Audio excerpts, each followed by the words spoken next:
Step 1, wake up early, gonna rise with the sun. Step 2, get some good, some food in you. Step 3, think real hard about what you wanna be. Step 4, everybody just do your thing. Wake up, today's gonna be a good day. Wake up, today's gonna be a good day. Wake up, today's gonna be a good day. Wake up, today's gonna be a good day. Wake up, today's gonna be a good day.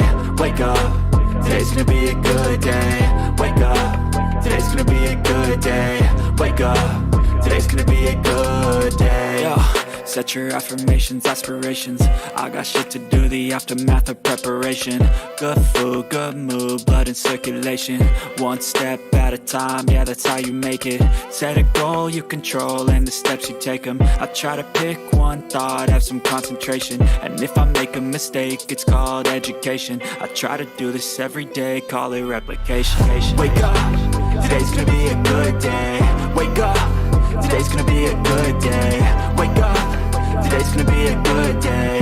Wake up, today's gonna be a good day. Wake up, today's gonna be a good day. Wake up, today's gonna be a good day. Wake up, today's gonna be a good day. Wake up, today's gonna be a good day. So life ain't easy, yo, I think there's a reason though. Ups and downs, just like every different season, yo. Sometimes I'm high, other times I'm barely breathing, though. I always gotta fight and hide from the demons, yo. Negative thoughts are poison, they rot. Head full of flies, so here come the clouds. They'll never stop unless I can swap all the bad for the good in my head when I'm lost. Yeah, so I'ma fake it till I make it. Positive thoughts are overtaken, I got patience. One day at a time is how you operate a cadence. A flow, you grow, you show yourself a foundation. Stay away from all the shit that causes temptation. I know that I like to do it cause it's sensation. I live my life in my head like a narration. Don't expect greatness, do my best, man, I'll take it. Wake up, today's gonna be a good day. Wake up, today's gonna be a good day. Wake up, today's gonna be a good day. Wake up, today's gonna be a good day. Wake up, today's gonna be a good day. Wake up, today's gonna be a good day. Wake up, today's gonna be a good day. Wake up, today's gonna be a good day. Wake up early, gonna rise with the sun. Step 2, get some good, some food in you. Step 3, think real hard about what you wanna be. Step 4, everybody just do your thing.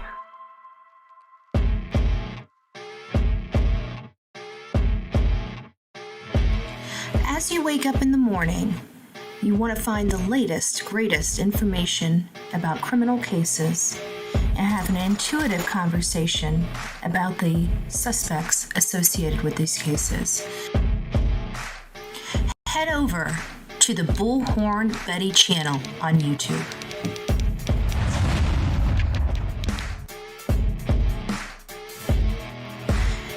Breaking news right here on the Bullhorn Betty channel.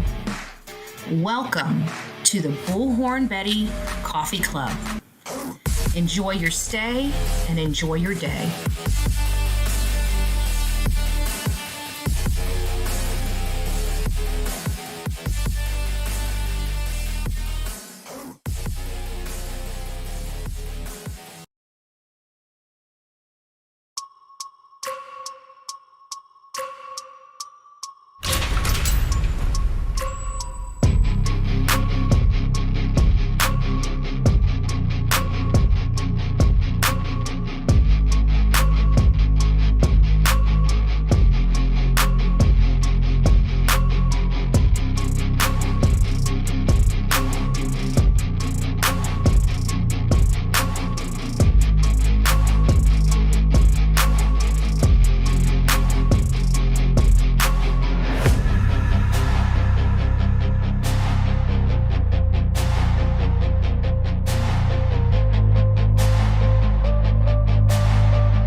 You would not know it as many times as I keep muting myself.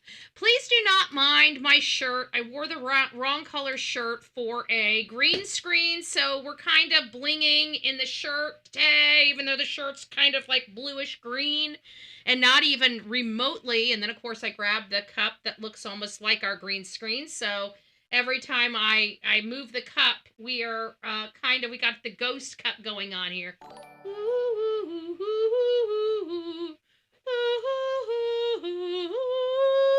Good morning, everybody. It looks like we're starting to come out of our political censorship from YouTube. I started adding in a whole bunch of hashtags that will eventually get into the algorithm. If many of you guys don't know, I am literally at war with social media over censorship, over political censorship. I ran stories on Charlie Kirk. Oops, what do I got going on here? What is all this stuff in my face? There we go. Let's fix it. Is that out? Are we out? Good gracious, are we out? Oh, thank you, Michelle. We'll get to the fan funding in just a second. Let me get through my intro. You guys are beautiful. Oh, look who it is. Town Chat Cafe. It's nice to see you. It's nice to see you. Turtle Bits, nice to see you. So I'm Bullhorn Betty. I cover true crime, and I'm also a political activist and advocate. Was a political activist and advocate long before I debuted on social media for true crime, right? As a matter of fact, my very first case in true crime was Gabby Petito, and it was only because we were going out there to check out a case for a patriot, right? Somebody just like us that was on the East Coast that needed some help and some eyes and ears on what was going on in front of a house where their family member had disappeared. That's my introduction into true crime. I became Bullhorn Betty because of Gabby Petito. And, but I'm a political activist, and I know a lot of political heavyweights. I know them. Some of them I know personally, some that I know as acquaintances. Whatever the case may be, I've been all over this country doing what I do. Well, Charlie Kirk, which is, I've supported the Turning Points USA stuff. Like I've gone to, I think back in February of 2025 this year, we were at a breakfast where the Bullhorn Betty channel sponsored $100. We donated $100 to Turning Point USA. Every year I'm at Turning Point USA SAS in Tampa. I pay for my ticket whether I'm there all weekend or not, because our ticket sales help them sponsor children to come to those Turning Point events. So every opportunity I get, I'll buy a ticket. If I can afford it, I'll buy it. Well, SAS is always. I go to SAS every single year without fail. We went there. I did some lives from SAS this last year. I think I was there in July, if I'm not mistaken, July, where I saw Charlie Kirk. I didn't have a chance to speak to him, but I ran some stories after his assassination. I ran it on here, and I ran it on a non-monetized account on TikTok. So my non-monetized account on TikTok didn't get any flack. However, the Justin on TikTok, which is now Just in the Nick of Time, almost got his 2.4 million person or subscriber account banned. And then I come over here and I start noticing I'm getting about as many people as I got when I first started this platform, 20, 30, 40. And I'm like, okay, I've said some things, maybe some people. So I after about, a couple weeks of this, I'm like, something's not right here. I don't know what it is. I don't know if people are brigading behind the scenes, because we got animals out there like QB's channel and BT's channel. Let's not mistake who these animals and criminals are on these platforms. So we know they do dirty shit under the scenes and behind the scenes, and so does Jonathan Lee Riches. So we know that these are nasty people that are dangerous on these platforms, and so I figured, what the hell? Let me just call and see what's going on with the account. And so I went through the account with the account manager, and it comes down to about 3 videos that I did lives on, or not lives. I think one was 2 lives and a video. It came down to that those 3 items were what triggered this shadow banning of my account. Now, mind you, I've been on this platform for 5 years. We've had attacks from all types of hate channels, and nobody has been able to fully shadow ban my account ever on this platform. And then all of a sudden I'm shadow banned after running Charlie Kirk, and they identified those videos. They put it in the text, these are the videos, and I'm like, yes. So basically you're punishing me for running political commentary. And they started going, no, and then started giving me all these different things in the help stations, go read this, go read that. No, there's nothing to read here. You're shadow banning me for political commentary. So since then, I've now put a bunch of stuff in my, if you guys go to my description, you can read. And hashtag FU right next to hashtag YouTube, or the @ symbol to YouTube. I've had it. I'm hitting them on every single social media platform. I'm making sure that the FBI is tagged in it, because we are going to be going after these at some point. It's coming to the point where we will be going after social media. We're going to be going after Facebook censorship. We're going to be going after YouTube and TikTok. It's just a matter of time getting all the pieces in play before we take this big chunk. But make no mistake, I'm telling you, social media better be worried, because, and so should their shareholders.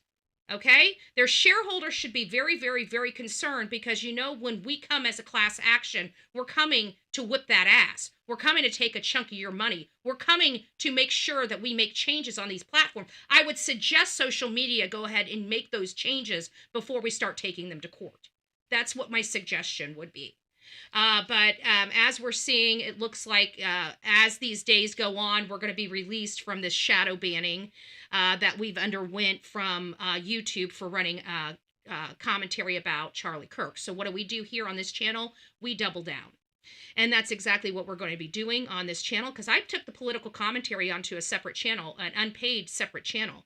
And because of what social media, what YouTube has done, it's now back on the main channel.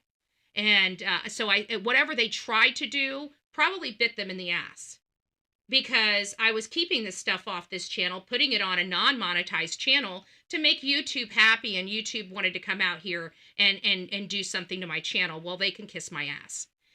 We double down. Go look at my description. You'll see I do not play. Every morning, I make sure that they're tagged in my X post with a middle finger. You will not censor Bullhorn Betty. You may censor me for a month, but that's it. You're never going to be able to fully censor Bullhorn Betty, because I do have a following that people don't want to acknowledge, right? We do have a huge family out there. They know that there is nobody that's going to fight for a victim of crime more than me, okay? You go to Dolly for laughs, okay? You don't go to Dolly for serious. You don't go to Dolly because you actually think he's going to do anything in these cases. You go there to laugh, okay? Jonathan's a joke. He stays behind his channel all day. He doesn't even get out of his house anymore, okay? He bought all this stuff, put, Jamie Phillips on his mortgage and everything else. Can't wait until she divorces him, leaves him, whatever, and takes half his shit. Congratulations for that. What an idiot. So, there's only so much they're going to be able to do, and I'm going to still keep doing my thing. I'm going to still keep throwing dirt. I'm going to still keep throwing people under the bus, and there ain't a damn thing anybody's going to be able to do about it.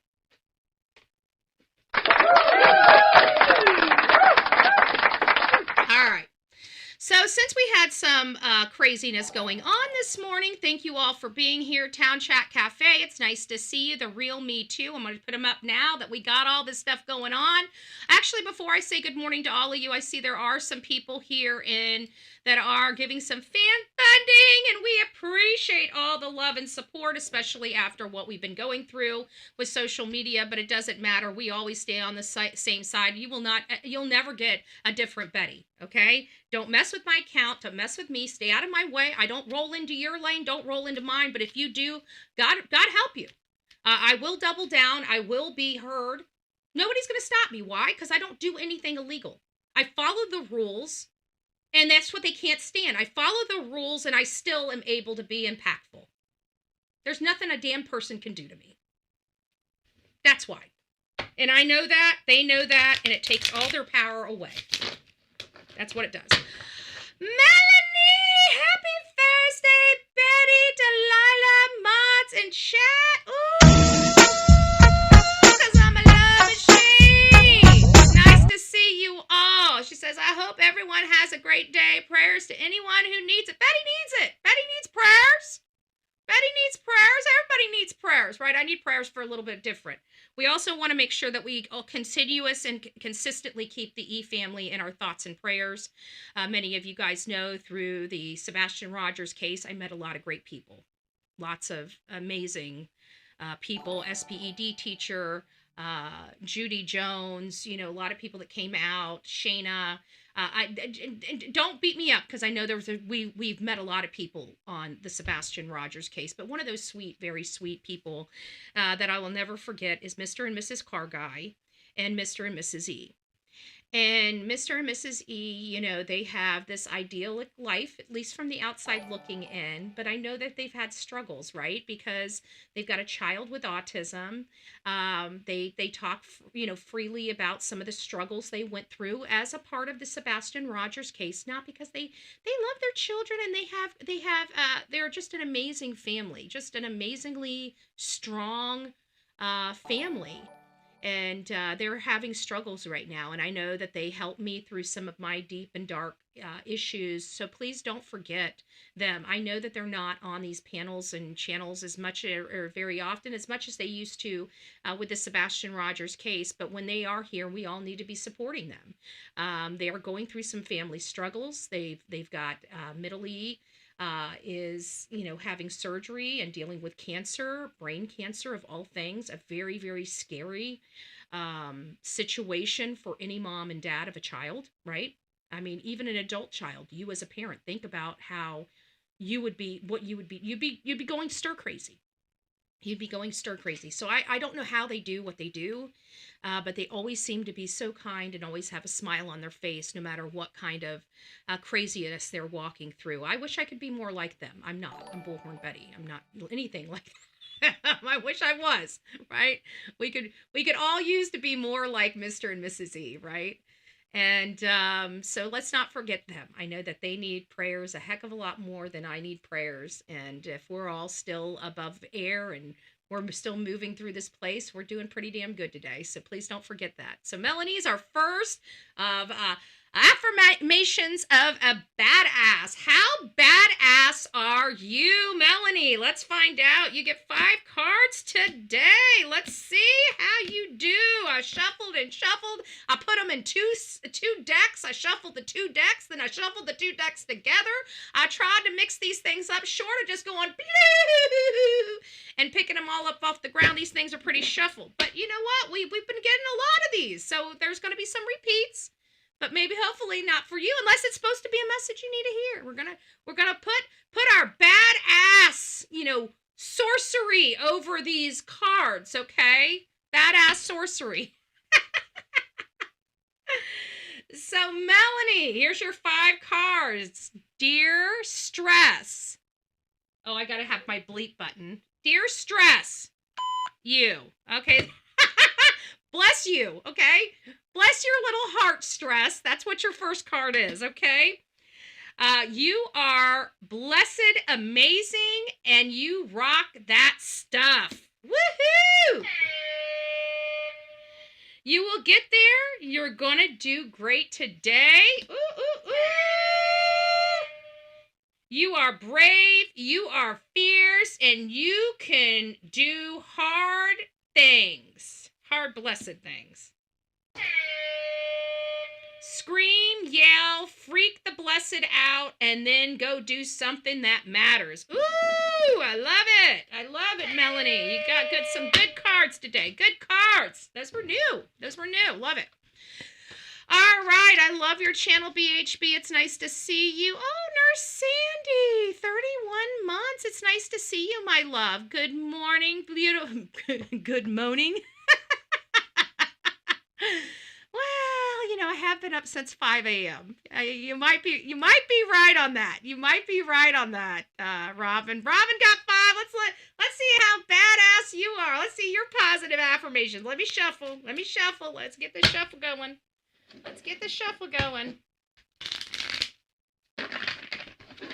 All right, come on. Cut. Let's cut again. Cut. Let's do it. 1, 2, 3, 4, and 5. Let's see what you got. Ooh, I feel something good coming.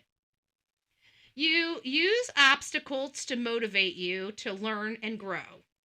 Use obstacles. It says I use, but we have to turn it around to you. You use obstacles to motivate yourself to learn and grow. There we go. You are enough. You are you. You are so blessed worth it. Don't half booty anything. If you're gonna F up all the way. I know she's my troublemaker. That's straight to Robin. She's the troublemaker of the group. She knows it. Some women fear the fire. Some women simply become it. Ooh, you're on fire, Robin. Fire. Ooh, I love it. You find your happy place and go with the blessed flow. I love it. All right. Who else do we got? Ooh, Michelle gifted a Bullhorn Betty membership, and Robin gifted a Bullhorn Betty membership. If you received your Bullhorn Betty membership from either Michelle or Robin, welcome to this crazy family we call the Coffee Club, i.e. the Insane Asylum. Grab your straitjacket in your padded room and welcome aboard. Whew. I'm sorry, it's starting to get hot in here. I need to turn on is the air conditioning off today? Oh, good gracious, I'm hot. All right, so I think I'm gonna have to go turn the air conditioning. Give me a second.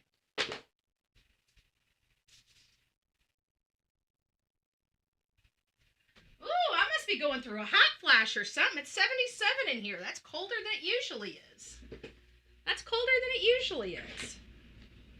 Usually it's like 78 and I'm freezing. All right. Thank you. Can you explain shadow banning for me? So basically what it is they don't push it out. I gotta, hold on. Yeah, I'll answer you and then I gotta go back to Robin. So what it is we have our subscribers, so they'll send the notification to our subscriber, but they won't put it out. They won't put it out on the For You page, and the way they do the notifications is not everybody that has the notification set for all actually get all the notifications from this channel. It's an algorithm, so they notify XYZ number of people, and then the other people, if you're on YouTube or whatever, you'll be notified in your For You page that we are live. When you go and type in Bullhorn Betty, I should come up to the very top. You shouldn't have to go search for me down below. And so what they do is they make it impossible for new people to find you. They intentionally and willfully throttle your channel and make it so unless you have millions of people coming over here on a daily, you can be financially harmed by that practice. And that's what they did. I usually maintain anywhere between 500,000 to 1 million views every single month. And this month they drew my views down to under 200K. Now you're talking about I've got 5 years here, so it's like we have consistency. And with me being on this system, and they know that I don't do anything wrong, they can see my percentages behind the scenes. I got great analytics behind the scenes. So they can see that that's not, and they could go look, if they really wanted to, they could have a manual review of my account and go review what I've said and see if it goes against their terms of service, which it didn't, because none of those channels, they had high percentages on them. They had no complaints against them. There was they were fully funded under the ad suitability. There was no excuse. Like they did not take down the videos. They didn't do anything with the videos. They just stopped people from finding my channels until 30 days after those videos were produced. They punished my channel for 30 days for running those channels. So in an effort, and I know that they can't continue to shadow ban me forever and ever, amen, I decided, well, from this point forward, I'm going to start talking about politics on the daily because of what they tried to do. Now, we got a whole line of stuff. This is kind of our morning. We're going to be here for about 4 hours today. We're going to be going. There's been updates in the Jillian and Veronica case, Lily and Jack Sullivan. We're going to have discussions on politics, the shutdown, North Carolina crime. this is getting just out of control crazy. North Carolina crime. Pasco mom snaps. We're going to be going over in depth some information about Melodee Buzzard. Melodee Buzzard and Kada Scott are the ones that we have the tea on that we're going to be going over. And those are going to obviously be at the end of the show because that's how we keep people here through the show, right? I'm a professional. This is what I do every single day. And you guys come here because you see a thumbnail and you see a description and it sounds interesting to you. So that's what we do. That's what we do. So now with this war that YouTube has created, they've made the situation 10 times worse than what they wanted to, especially here on the Bullhorn Betty channel. Because if what they really wanted to do was try to silence political talking points, they did just the opposite, because now I'm talking it on a paid channel as opposed to my Right Move broadcasting channel, which I was trying to build. So kudos to you, YouTube. That was stupid. But we never said social media oligarchs were smart. You just know how to stay in a room all by yourself and work on an algorithm. And I don't idolize the people in social media. Okay. So Miss Robin gets another 5 cards. Let's see. We gotta shuffle these cards. What's in Miss Robin's? And then we're gonna get started with the show. Guys, you're gonna be here for a while. And what I like about the design of the show, yeah, we do one-offs where we dive into cases very, very extensively, and we just stay in those cases. But when we're on the stuff that we're on, there's no other place you're gonna find a wide range of topics and updates than you will on the Bullhorn Betty channel. We give you as much as we can possibly cram into one morning show so you guys are updated on what is going on out there in the world, not just specific to one topic. Now, occasionally, I'm only one person. When we do dive into a case, it really is a one-topic case. That's all we talk about for months to a year at a time. But right now, we've got a lot of little cases that are popping up, getting some noise and making some noise. But the one that seems to be, for me, that's grabbing my attention the most is Melodee. And we're going to see how that's starting to work out because, Nebraska is, it's a little ways away. So we're going to monitor that. But at the end of the day, we may have to track those movements and see, law enforcement has an opportunity to follow her. Let's hope that they do. So Miss Robin, let's see what we got to... There we go. We got your 5 cards, and let's see what you got. I feel something good. Positivity radiates out you like blessed sunshine. Ooh-hoo-hoo! You are your biggest cheerleader. Ooh-hoo-hoo! Start where you are. Use what you have. Do what you can. Ooh, I like that. When life knocks you down, get back up and say, yeah, like ish. We love that one. Find a way, not an excuse, and that definitely is Robin. So, love that for you, girlfriend. Love that for you. Who do we got? Michelle. Michelle's saying, can you explain the shadow banning? Yes, I did. Ooh, Vicky's put her hand in. She's like, ooh, I want to know how badass I am. I want to know how badass I am. Okay, Vicky, this is how badass you are. Let's see how badass you are. 1, 2, 3, 4, 5. Ooh, I like the first one already. Inhale, exhale, and let that blessed crap go. Woohoo! We all need to do that. All that baggage we carry around with us. Cut those strings and let it go. Let it go. Let it go.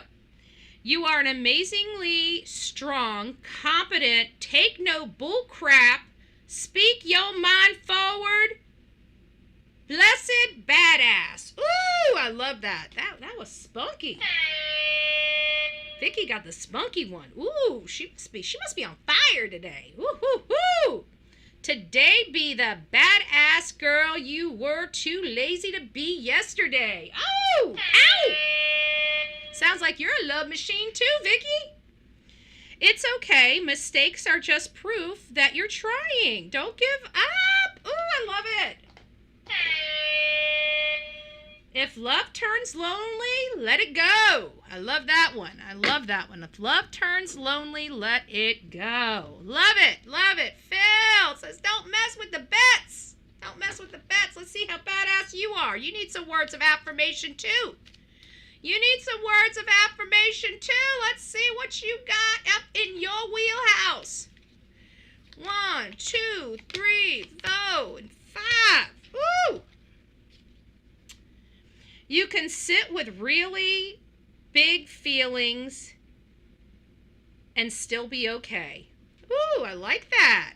So you can have some really strong feelings, big feelings it says, and still be okay. I love that for you. You are a warrior. There's a crap ton of happiness ahead of you today, baby. Woo! You are blessed, powerful. You got the roaring cards today. You don't have to be perfect to be effing awesome. I love it.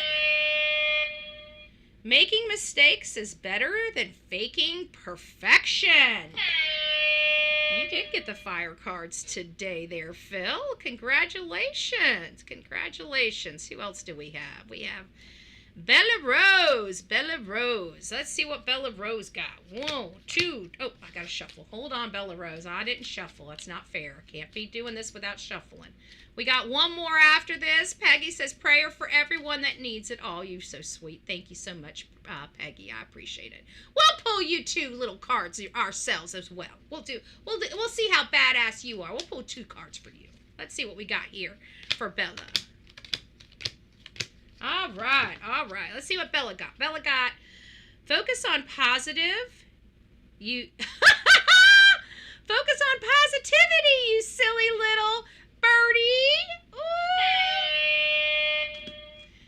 You can and you will because you are a badass like that. Ooh, like that. You have a kick-ass life. Woohoo! Whoever is trying to bring you down is already below you. Ah, I love that stuff. I love that stuff. The best schniznit happens outside of your comfort zone. Pushing those limits. Pushing those limits, Bella. I love it. Peggy, let's get you a couple little cards. Let's shuffle. Let's give you a couple little cards, too. You need some positivity radiating out of you, because we know Peggy's a badass. We just need to know. Positive affirmations for a badass. Let's see what Peggy's got. You are magic. Own that stuff. All right. And buck what others think. Do what makes you happy. Those were just for you. Those were just for you. Who else do we have? We've got Sheila. Oop. I need the badass today. Oh, we got Sheila and Lisa B. Always. All right, Sheila. Let's shuffle for you. Let's shuffle for you. Our deck's getting slim. I decided to start pulling the stuff out of it so we didn't have repeats. Because I don't know. Maybe it's a message to us. Maybe not. I don't know. But I like to have everybody having their own little special. So let's go. Sheila, 1, 2, 3, 4, 5. Woo! I feel good. Even though you're anxious and afraid, you will be blessed brave anyways. Ooh, love that. You are thankful for your amazing life. Ooh, you are thankful. I didn't ask. It said you are. Ooh. Happiness is a choice. And today you choose to be over the top happy. Ooh, I like that. I like that, Sheila. Your unique spirit bring crap tons of light to the world. You are a unique spirit that brings a crap ton of light to the world. Love that. Stop making excuses and start the blessed thing. Woo-hoo-hoo. Is there something in your life you need to start? It's telling you to get going, honey. It's telling you, it's giving you the all clear. It's giving you the all clear. All right. There's more people. We're running out of cards, folks. We have to recycle them. We're running out of cards. Let's see what we got for Lisa. Okay, Lisa. Let's do this. 1, 2, 3, 4, 5. One of them was upside down. Ooh, I don't like that. Okay, so what we got here? We got contrary to popular belief. You know exactly what you're doing. Ooh, I like that. I like that, Lisa. You know exactly what you're doing. They only talk crap because they envy your drive. Keep giving them reasons. You know what? That goes to a conversation we've had. You will let go of the crap that doesn't serve you. Ooh, that's what you need to do. Cut the cut. You have the serenity to kick some butt today. Woo! Don't try to fit in. You were born to stand out. Well, there you go. That answers all your questions.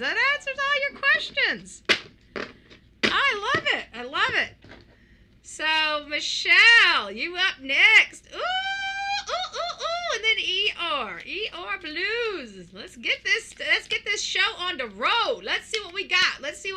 1, 2, 3, 4, 5.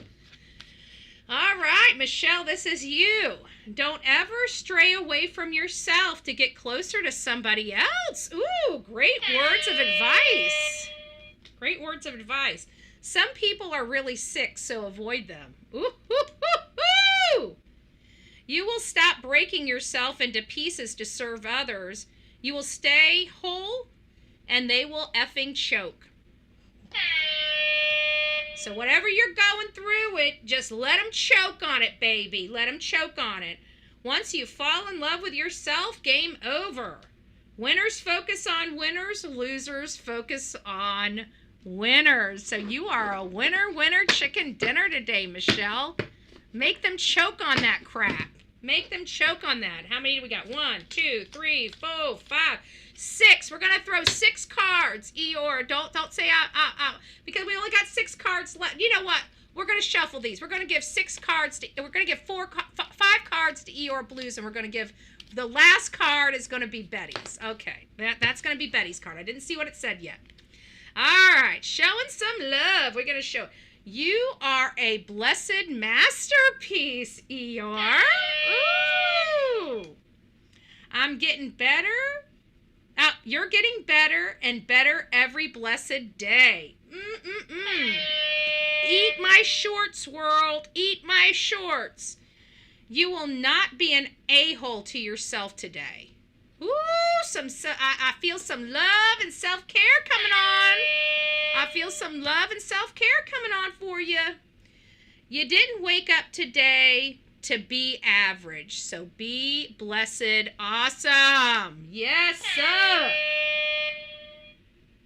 You're not a sunrise, you're the blessed sun. Oh, that's perfect for you. All right, that's our badass words of affirmation. All right, and then Betty gets the last one. Ha! I love it. So you guys know I'm not cheating. It says, I am doing a damn good job. Oh yeah, baby. Why? Because Bullhorn Betty's a love machine. Woo!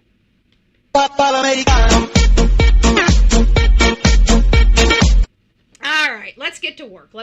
We got a lot to go over. You guys heard that laundry list of everything we're going to be going over. So thank you for all being here. Thank you for feeding my love machine. I appreciate it, y'all. I appreciate the love machine. You guys filled my cup today. I do appreciate it, and I love each and every one of you. And good morning to the beautiful coffee beans here. As you guys are seeing, we are slowly but surely lifting ourselves out of this shadow ban that YouTube has. And I'm going to complain about it even after we're lifted out of the shadow ban, because I want to make sure that we are keeping record, we're keeping notes, we're keeping dates. I'm writing them on calendars. Like, I'm preparing for a lawsuit with YouTube and other social media content creators at this point. I'm taking notes, and when the time is right, all of this is going to be paid back. I don't even care about me. If we ever get any type of money out of any type of lawsuit, we will donate that stuff, just to throw that out there to all of our beautiful people. I have no reason to keep it. Just don't. All right, guys. So if you guys don't know who the two beautiful ladies behind me are, these are beautiful ladies from, I believe it was Kansas, and they were going into Oklahoma. It might be just the opposite. They might be from Oklahoma and going into Kansas. I can't remember. We'll hear in just a second. We'll hear how this all went in just a second.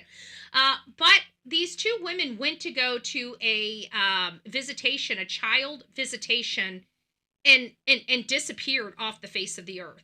Yeah, I know. But you can't complain about that, because we all knew that coming into this. So I'm not complaining about that. We all know what we get involved in when we get involved with these platforms, and we agree to it. Okay, so let's be honest. I signed something that said, okay, you can do that to me, right?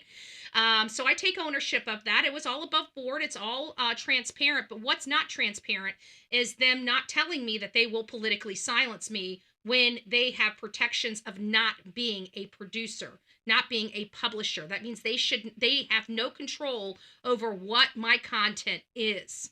And this is a publicly traded company. That means that there are no owners. The only owners are on the stock market. Okay, those are the owners of this. That means they have to follow. This is a publicly traded company. This is public company. Okay, that means you can own it. I can own it. We all probably do own a little bit of these stocks in these social media. So you're an owner. Okay, so take it like that. Just like you are being, a voter.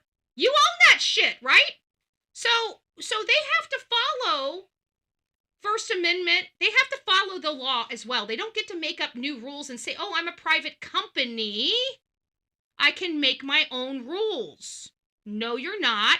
You are a public company, and no, you can't write your own rules. Just like that. Okay, so that's the situation we're in. I've been arguing with idiots on Twitter for way too long. I'm getting sick and tired of arguing with them. My give a damn about people's feelings is over. When you start shadow banning me, I don't care.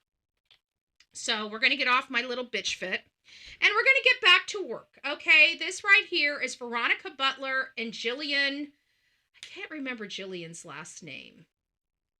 Jillian Kelly. There it is. Right there in front of my face. So it's Veronica Butler and Jillian Kelly. Veronica Butler was the mother. Jillian Kelly was the pastor's wife that does the supervised visits. A completely innocent person that had nothing to do with the fight going on inside this family makeup. She was just there to do her part. So this is super important. I think that you guys need to know, give a history of this case so we can talk about what just happened in this case. This is for all the new people that have no idea about this case. You're unsure where these women are.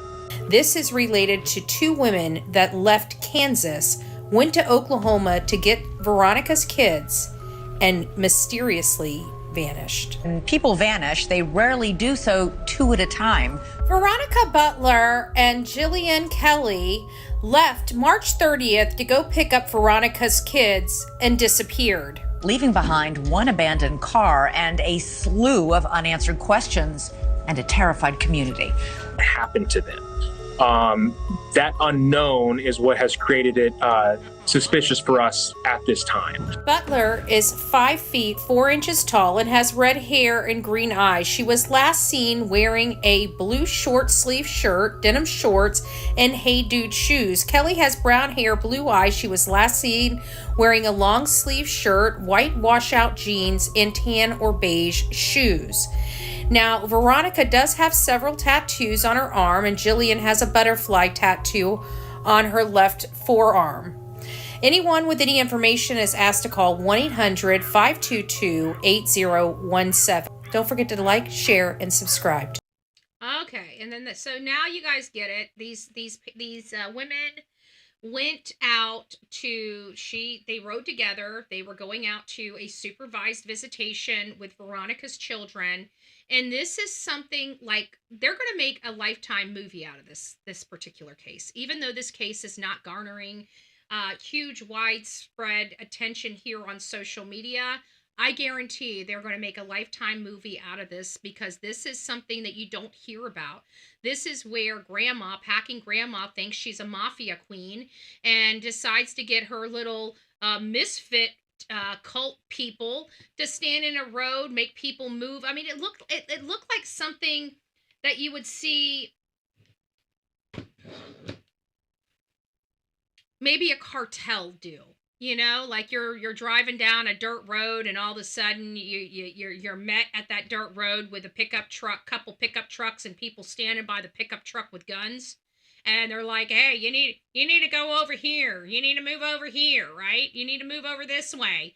And so they go down this. Well, apparently it sounds like they were immediately ambushed and killed. And how this all started was this grandmother told her friends, these whatever misfits, we'll get to the name of them, something misfits, I can't remember, but either way, they convince their friends that the mom has a brother that wants to essay these children.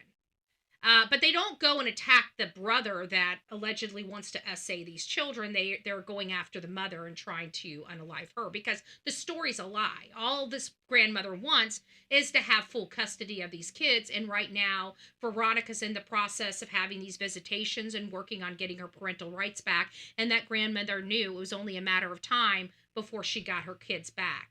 And once she got her kids back, that family was most likely going to be cut off, and with good reason. I mean, they're freaking nuts. So that's where we are. We do have an update. Let me let you watch a little bit about this. As you guys are coming in, this is an impromptu. This is breaking news. We have breaking news right now out of Oklahoma. As I was on my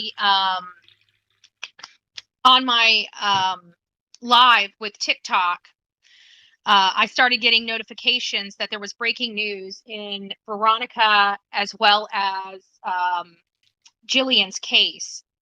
And it sounds like there are 4 people that have been arrested in connection with their disappearance and obviously their death. We learned that they were shot just in the last 24 hours. Hey guys, I'm going to wait for you guys to come in, and then we'll get started while I'm still trying to set up my thing, because this is breaking news. I just found out about it like 15 minutes ago while I was on my TikTok live. I was planning on doing a different type of live with you guys today, and I've been here just working, and I just lost track of time, and then I come out for some oxygen, and I go live on TikTok because I was preparing you guys a new video to watch. And as I'm on TikTok talking about the Sebastian Rogers case, and one of the posts and talking points I had, people are starting to say that there's some major activity going on in the Veronica Butler and Jillian Kelly case.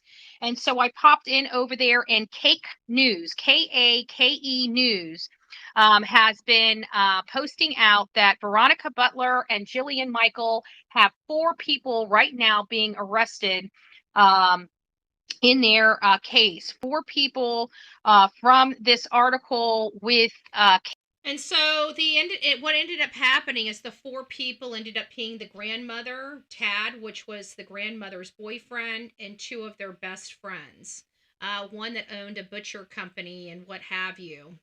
And so we thought the worst when we started hearing about this. So it was surprising that they were shot multiple times and buried. But this is kind of where we're at. The grandmother has finally basically said she's going to take all 9 charges. She's not going to fight with them over the 9 charges. She's going to take the 9 charges, which she was going to be convicted anyways. Let's face it. I mean, they had a lot of information, a lot of evidence, and they found the bodies on the property that Tad, her boyfriend, was renting. So there's no ifs, ands, or buts about who was responsible for this. And when this first broke, there was 4 people, but I believe there was a 5th person arrested, because there was another younger guy, 20-something years old, that was also out there at the scene when all of this took place. And I think they got him on some smaller charges, but definitely significant charges. So let's listen to what they have. We're going to have to listen to a commercial, and then I'll try to optimize service of process for your team. Manage service end to end in a single local process server for. At 6, 3 are dead after a crash involving a train and a car south of Cactus. The department. Okay, I don't know if that. Maybe it went through all of its stuff. Let me refresh, because this was about the Butler case. I think it. Defendants meet for. Yeah, so this must be further in it. Sorry, guys. It just started with I don't think it started like that when I watched it the first time, but it could have. Maybe I forgot. I've got a lot. Optimize service of process for your team. Manage service end-to-end in a single platform. Secure a qualified local process server. At 6, 3 are dead Okay, after yeah, a I guess crash this is- involving a train and a car south of Cactus. The Department of Public Safety says the 3 people in the car all were killed. Once again pushed back potential trial dates in the murder case of Veronica Butler and Jillian Kelly. News Channel 10's Paige Stockton was in the courtroom as the judge made several rulings for testing of evidence, final arraignments, and the ongoing civil case. All 5 defendants appeared in court for further proceedings in the ongoing murder case. For 3 of the defendants, this will be the last proceeding until their formal arraignments. Judge Parsley officially ordered the state's hearing on the consumptive testing of evidence and agreed it is to be audio and video recorded for the defense experts. The testing will be recorded through each of the steps so it can be meaningfully scrutinized by the defense. Parsley also responded to the motion Tiffany Adams and Tad Cullum filed to stay the related civil case. According to court documents, the defendants say the civil cases arise from and are entirely dependent upon the allegations in the earlier filed criminal case. Parsley said in court this morning he will be setting a date to take up the various motions regarding the civil case in a separate hearing. And due to scheduling conflicts with Cora Twombly's attorney, the potential trial dates, which were set for May of 2026, have been pushed back to the earliest June. Tad Cullum, Tiffany Adams, and Cole Twombly will have their formal arraignments on November 5th at 10 a.m. That means the defendants will be officially informed on their charges and will be asked to enter a plea. Because Cora Twombly and Paul Grice agreed to testify against the other defendants, they will have another further proceedings.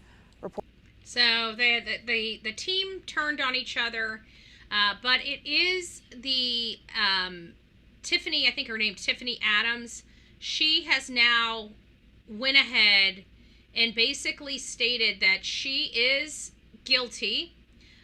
So they pled no contest to nine charges. So Tiffany Adams is not taking, I don't think she's taking a plea deal. I think that she is, she knows that she is going to be found guilty of these crimes. And I think she is basically saying that she knows that there's not going to be a defense that's going to save her. She's not going to allocute. That means she's not going to say she did this, that she committed this crime, but that the state has overwhelming evidence against her that she's not going to be able to refute, is basically the type of plea she has given on these. It's called I think a null contender. I can't remember exactly what it is, but that's the update in this particular case with Jillian Michaels and Veronica Butler. It's a very sad case. It really is. And Tiffany Adams' son is the father of the children of the mother that was executed. She executed his because she wanted her son to have these children. I hope her son never has these children. I hope the family takes those children. I'm pretty sure that's the case. The father was a drug addict. The father was in rehab at the time, literally at the time that this was going on. You know, I think that's the reason why they attacked her. You know, she was working on getting her children back. That family was trash. They were just pure trash. So if you guys don't know who this lady is behind me, this is Belinda Gray. We have been her son wrangler. Yes, thank you. Thank you. Let me just read before we move on to the next story.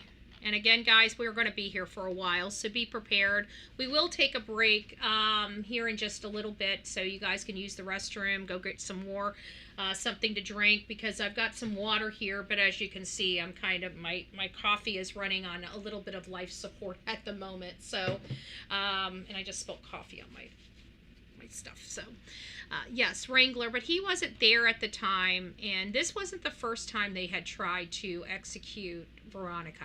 They actually made a trip into her because they didn't live where she lived, and they were making a trip into town, and they were going to unalive her, but she never came out of her house that weekend. She decided to have a quiet weekend at home, and it foiled their plans. I mean, this is how sick this family got. And those Twombly's, like, they had no part in this. They got themselves involved in this, and they're going to jail for the rest of their life. And they had no reason to do that. Like, that's so stupid. Like, why would you? This is not your fight. Yeah, she's going down. But now it's a matter of whether the family is going to, you know, what the other three people are going to do. You know, Tad is trying to get the judge to recuse himself. I was listening to all of this morning. It was, you know, Tad's putting up the fight. I looked at the picture of Tad. I didn't realize Tad was that big. He looks like a mean asshole. No offense, but he does, you know? So anyways, guys, we had two beautiful children. We all know, because you guys have been watching me for a while, Lily and Jack Sullivan from Nova Scotia, Canada. And they disappeared at the same time. Nobody really believes, like, the mom left the area the very next day, never returned back, basically saying she's looking for her children and searching every day for her children. But no, she's not. She's never searched for her children, not once, not one time. We also found out that there was a pink blanket that was planted. There was somebody that stuck their hand in a 60-pound garbage bag and knew exactly where the pink blanket was to tear a portion off to go plant somewhere around that house, which tells me that somebody knows something, that something happened to these children, and that I truly believe both Malaya and Daniel both know what happened because of the way that they're both acting. At first, none of them wanted to point the finger at each other, and then all of a sudden they're both pointing the finger at each other. That's telling me that they both know that neither one of them could possibly not have done this, right? If they knew that neither one of them did that, then that would be their drumbeat right now, and they would be standing together in solidarity to that. Whether Malaya and Daniel decide to go their separate ways or not, they would still be there fighting for the children together as they're going their separate ways, and that's not what we're seeing here. We're not seeing any urgency from the mother. Good morning, no clue. We're not seeing any urgency from Daniel. As a matter of fact, every time Daniel goes on to a live, it seems like he's there for self-preservation motivation. You know, he wants people to believe him. He's not really advocating for the kids or the whereabouts of the kids for some reason. At least that's what I feel. That's my experience. This is Belinda Gray. This is Cody Sullivan. This is the children's mother. So she is the paternal grandmother to Lily and Jack Sullivan, although her son has nothing to do with the children and had nothing to do with the children the 3 years prior to their disappearance. She still loved them. She still wanted to have a relationship with her grandchildren. She tried to have a relationship with her grandchildren until Malaya Brooks Murray got with Daniel and cut off all ties to the rest of the family. And Belinda never saw the children again until she was told that the children were missing. And of course, she runs directly to Malaya's side to help out and find out what happened. And then Malaya talked to her a lot about all this, that, and the other. And then they find out that the information Malaya told her wasn't necessarily completely true or truthful. Hey, Henry, it's nice to see you. Faye, I didn't say hi to everybody. Sonia, the real Me Too, Betty fan.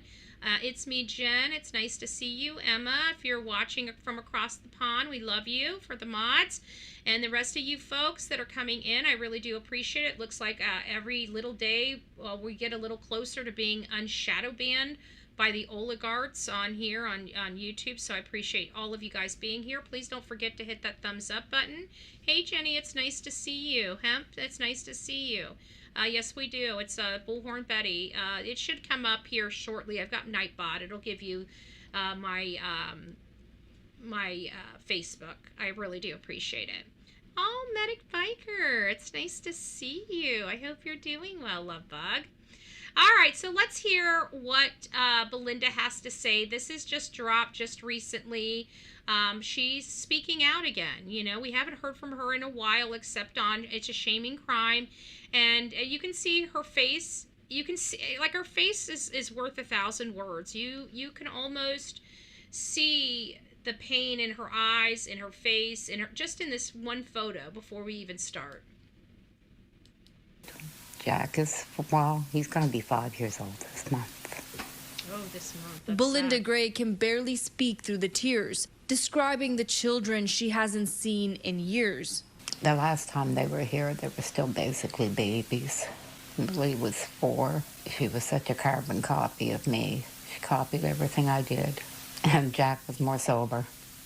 He was just crawling around the floor, learning to walk. It's been 2 years since Gray last held Jack and Lily Sullivan, and months since anyone has seen them at all. Your grandchildren are what you leave this world. They're a part of you. When Lily and Jack went missing, Gray says she joined the search herself. We started working our way up through the woods along a brook, and then we crossed over the... That's pretty frustrating. As a true crime content creator that covers a lot of true crime here on this platform, hearing this is frustrating. Not that she was out looking for grandchildren. You know, we expect that, right? We expect whenever you have missing children, grandchildren, family, friends, that you get out, you get off your bum, and you go out there, right? You go out there and you look for your loved one. That's what we do. That's what we're taught. I don't even think we're taught. I think that's just instinctual. That's what we do. We do that by instinct. And so where my frustration lies is here's grandma doing this, but not mom. But not mom. And how many other cases do we have just like that? Where it seems like all these ancillary people seem to have more care and more concern and want to be part of, you know, searching and stuff like that, except the people that should be part of those things. Where's Malaya? Where's Daniel? Why aren't they side by side with anybody and everybody that wants to help or search to try to bring their children home? It's frustrating to hear that this lady is out there, but Malaya's hiding.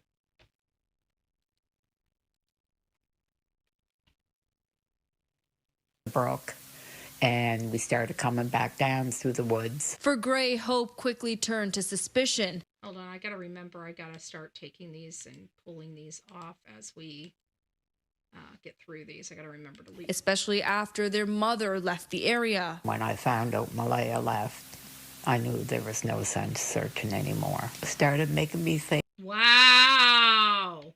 And she's right, though. Right? I mean, she's right here. When the mom left the area, she knew there was no point in searching anymore. Malaya left on May 3rd. Hey, Hope Floats. It's nice to see you, love bug. I hope you're doing well. Yeah, that's what the grandma. So if you guys, you know, were paying attention to something else, I know. Bingo. Ding, ding, ding, ding, ding, ding, ding, ding, ding, ding, ding, ding, ding. Do we have a ding, ding, ding? Do we have a ding, ding? Close enough. I got some drums. That's still not the right one. All right. Well, you guys get it. You guys get it. Let's go back just a little bit on this because I think we all need to hear that again. Oh, what a nice, beautiful sketch of them. But let's listen to this again so everybody can hear this. And we started coming back down through the woods. For Gray, hope quickly turned to suspicion, especially after their mother left the area. When I found out Malaya left, I knew there was no sense searching anymore. It started making me think, I don't think these babies wandered off. She hopes police... Wow! Wow! Wow! Wow! Wow! Wow! Wow!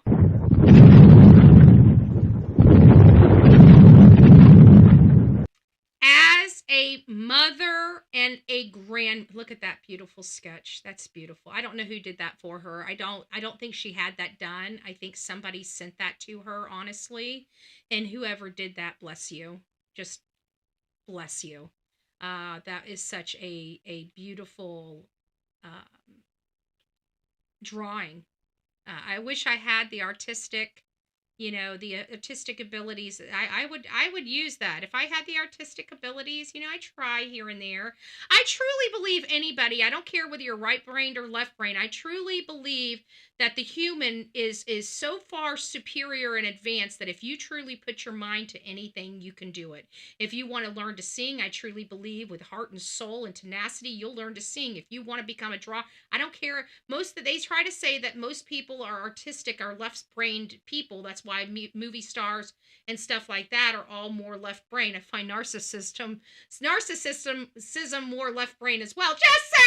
Just saying. I could be wrong because I'm right-brained. Maybe I'm wrong. Maybe I'm left-brained. I don't know. But that's just a beautiful drawing. It's just a beautiful drawing, and somebody that has a lot more talent than a lot of us do. And I don't think she did that. And so maybe she did. Maybe she might be the artistic one. I don't know. But it is a beautiful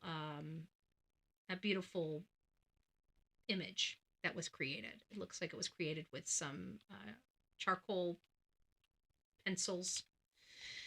My brother is an amazing artist. I'd like to do, I'm an artist to an extent, I can design stuff. It's just the actual stuff that I used to design. Like when I used to make all types of Christmas cards. I've got boxes of envelopes and hard cards, stock card, because I made my own, I know how to stack images and create something pretty.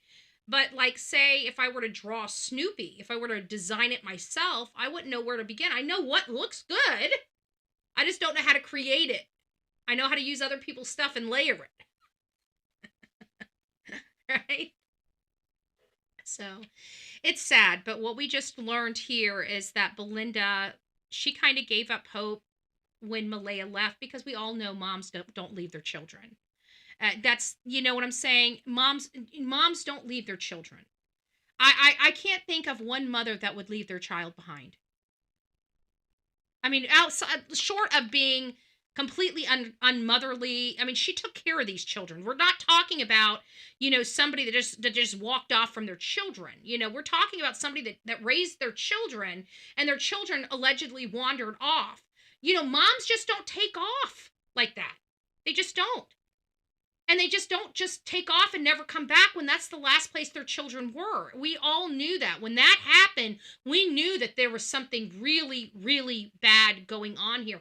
But what we didn't know in this particular matter was what was going on behind the scenes. We didn't know that law enforcement was questioning both Malaya and Daniel on the torn blanket because they thought it was planted. People that have children wander off don't have any purpose or need to plant evidence. Okay? So I have to think that they, I know law enforcement, and they would be like, they may not go directly at them, scorch earth, but they'd be like, so this this section came out of the garbage. Where is it? And they show the bag. It only has one handprint in it, one hole in it. How would somebody know where this pink blanket is in this 60-gallon bag? They would be asking open-ended questions like that. And Malaya and Daniel will know that they're not being truthful and know that law enforcement doesn't believe them because they're asking these types of questions. And I'm certain that that's what happened. And I'm certain that Malaya got scared, and I'm certain she thought Meadow was going to leave, because it sounds like she left with Meadow and she took off with Meadow. She went on the run with Meadow. It sounds like, according to Daniel, which might be embellished a little bit, right?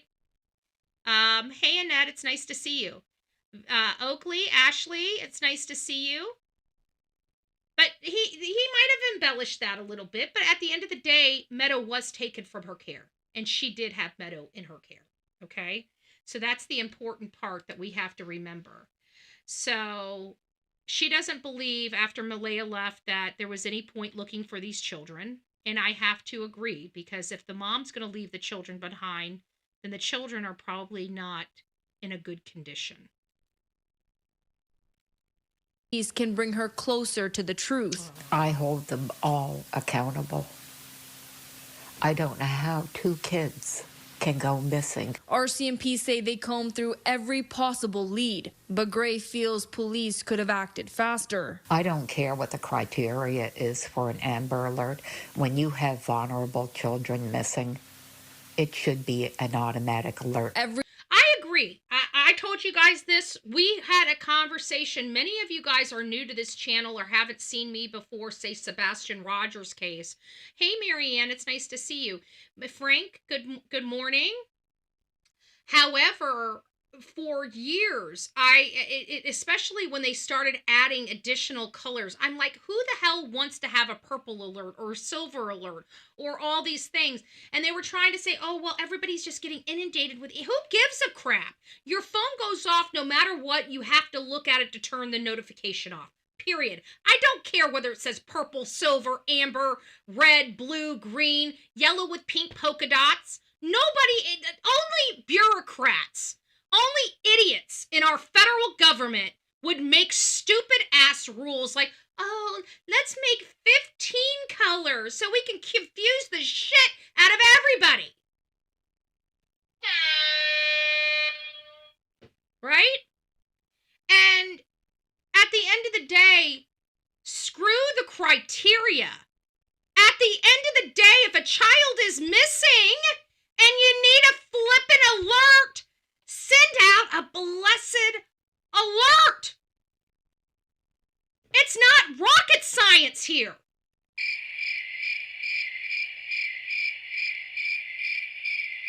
A child's missing. Beep, beep, beep, beep, beep. Child missing. How hard is that?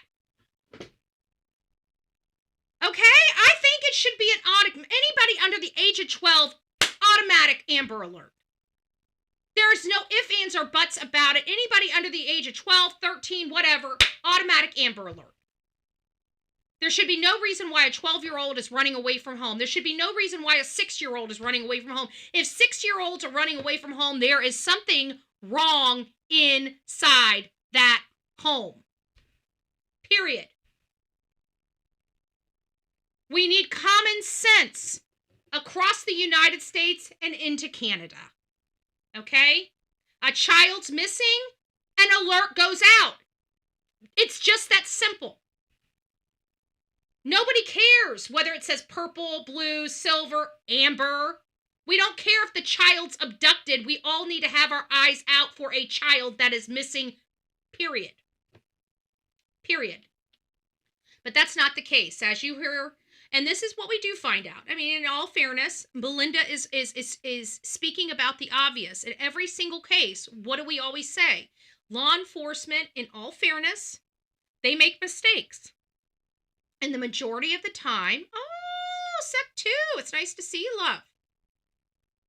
And it's nice to see you as well. Sandwich? We must be getting back in the algorithm as my shadow banning is going away. Just saying. But, where was I going with this? Let me go back just a few moments. I got something else I was going to say. We were going to the Amber Alerts. We don't really care about that. If they're missing, they need to go out. And there was something else I was going to say. Faster. I don't care what the criteria is for an Amber Alert.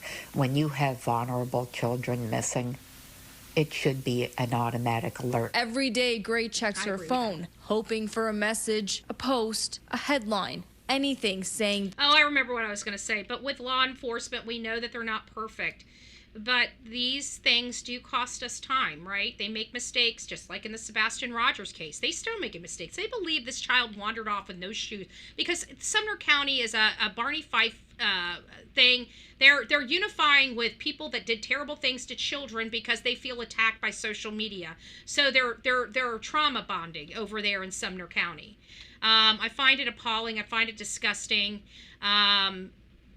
You know, but they're Barney Fifes. They have no, they're idiots. They're idiots. They're a disgrace to the badge if they think that Sebastian Rogers wandered out of the house with no shoes. They're idiots. You can't fix stupid sometimes in law enforcement, especially these backwood places like Sumner County. They've been found. To see if there's any new family members coming out speaking. And that's off and on all day. That goes on right up till I go to bed. That's what upsets me. This is a grandmother that hasn't seen her grandchildren in almost 2 years before they disappeared. And you've got a stepfather that was with these children every single day, not breaking down. You've got a mother that won't even show her face, that wants to write a little letter like Candace Bly, like the frickin' white trash dirt of frickin' Hawkins County, Tennessee. She wants to act like a white trash mother. And it's just amazing to me that we have a grandmother on here that hasn't seen these children in years crying. And the people that were around these kids every day have such a stoic, cold-hearted, ice-cold heart, mind, body, and soul every time they come out and speak. You know, it's awful. It's awful. Oakley, it's nice to see you. Little Orange Man, good morning. Nani, good morning. Passion Flower, good morning. Along the 40-kilometer stretch in Lansdowne Station where 6-year-old Lily and 4-year-old Jack Sullivan lived, cadaver dogs searched the woods and trails just a few weeks ago. RCMP say they came up empty-handed, but families say they're still holding out hope the children will be found soon. I mean, I'd like to have hope that the children are going to be found soon, but the chances of children being found soon are slim to none because, you know, mistakes do cause problems. And when you leave an area or you don't keep the parents under constant surveillance, it gives them an opportunity to hide evidence and destroy evidence. And we got to watch that in full force. In my opinion, what does it say here? It says, Henry says, in my opinion, there are more to this than can meet the eyes, things some people can't say because they could be unalived or disappeared concerning wealthy and others. In some of those cases, it could be just like that, you know, but, you know, doing the right thing's not an easy, hey, Cooper, it's nice to see you. Doing the right thing is not the easiest thing to do. So if you guys want to know why I was censored, it was because I ran on Charlie Kirk. And so I'm going to, if you know anything about me, Little Devil, it's nice to see you. If you know anything about me, when somebody tries to intimidate me or tell me I can't do something when I'm not doing anything wrong, is I double down and push back. And that means on these social media platforms. And sometimes that means at my own apparel. You know, that means that I might have problems happen to me because of it. And I just don't care because the message, I'm an activist and an advocate, and if I'm going to allow one person to get away with something bad, I allow anybody to get away with something bad. I live by the words that I say on this channel. If you see something, say something. And I will always do that. I will never be a victim of social media. I will never be a victim of bullying. I will never be a victim of this stuff because I'm going to always push back. Now, have I been a victim of bullying? Yes. Have I been a victim of censorship? Yes. But this is the reason why I was a shadow banned here. And I'm going to continue to push back on the shadow banning. And I'm going to continue to do exactly what social media didn't want me to do. That means I'm going to use hashtags. I'm going to get those hashtags in the algorithm. You will not mess with my channel. I know how to build algorithms. I know how to build channel algorithms. I'm very good at it, very skilled at it. And when they say, oh, it's because I ran Charlie Kirk, that's because Charlie Kirk hasn't been a hashtag that I've used on this channel, right? So now we're using hashtag Charlie Kirk. Now we're using hashtag freedom. Now we're using hashtag don't censor Bullhorn Betty. We're using that, but we're not going to stop. We're going to piss YouTube off, or we're going to piss the people that want to silence us off. And if you guys like it, then stick around. If you don't, then maybe you guys need to, you know, exit stage right for a little bit. But yes, so you do not hate the LGBT community, and Turning Point is not against LGBT. No, how could I hate that which I have a heart for? Thank you. I'm never going to stop. I'm never going to stop until y'all actually realize what kind of man they got rid of. Okay? Why would I be allowed to be a Turning Point ambassador, okay, for Turning Point for over 3 years? Brought out to every Turning Point event by Turning Point, personally always asked me, and we really want to see you at Turning Point this year. Please, are you coming this year? Every single turning point, okay? Why would people that didn't like me bring me to these events all the time, okay? Not only that, many LGB influencers are Turning Point ambassadors. And last but not least, Turning Point publicly came to my defense when I was slandered by people who didn't accept my lifestyle, which they're allowed to have that opinion as well, okay? But Turning Point came to my defense to protect me in those situations. I will never be silent. I will never be silent about what happened to Charlie Kirk. I'm sorry, I will never be silent. But yes. So I thought that, again, thank you, YouTube, for giving me my backbone and my pair of balls. I do appreciate that. Y'all too long. I'm just making this video because I want to give a special shout out and a great big thank you as loud as I can to all of the conservative women in the United States of America. Thank you. Thank y'all for one, even understanding what the a woman is. I bet you never thought in a million years you'd be getting a thank you for something like that, right? Yeah, well, here we are today. Thank you for understanding family values. Thank you for having a standard.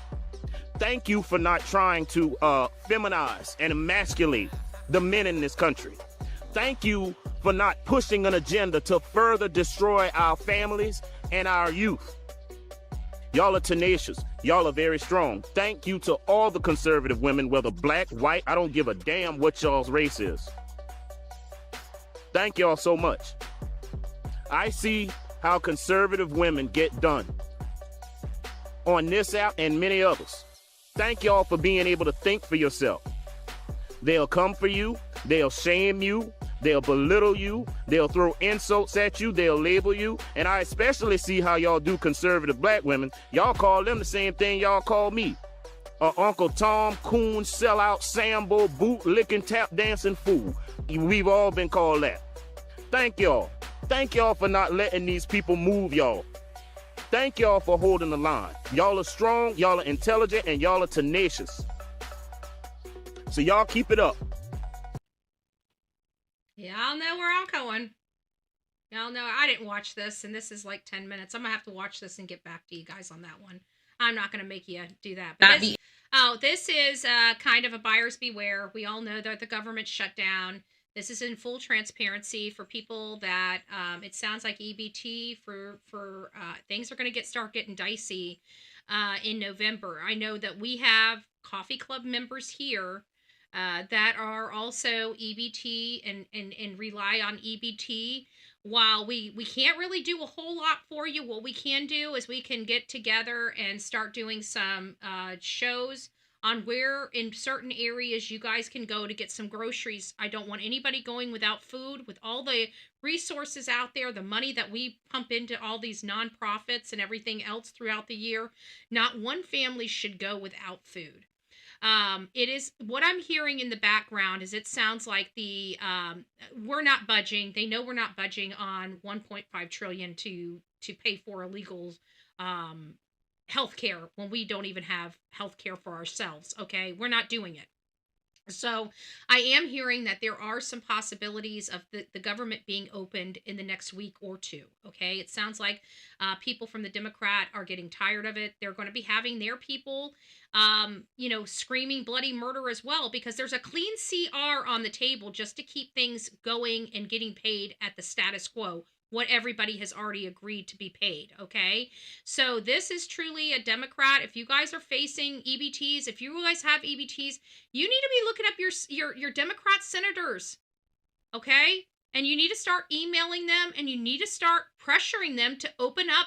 We're not playing tricks. We just want a clean, a continuing resolution bill passed through so everybody can get paid as the status quo, okay? The world needs to step up and get this done. We need to pressure the Democrats to open up our country because they're the ones causing all of this.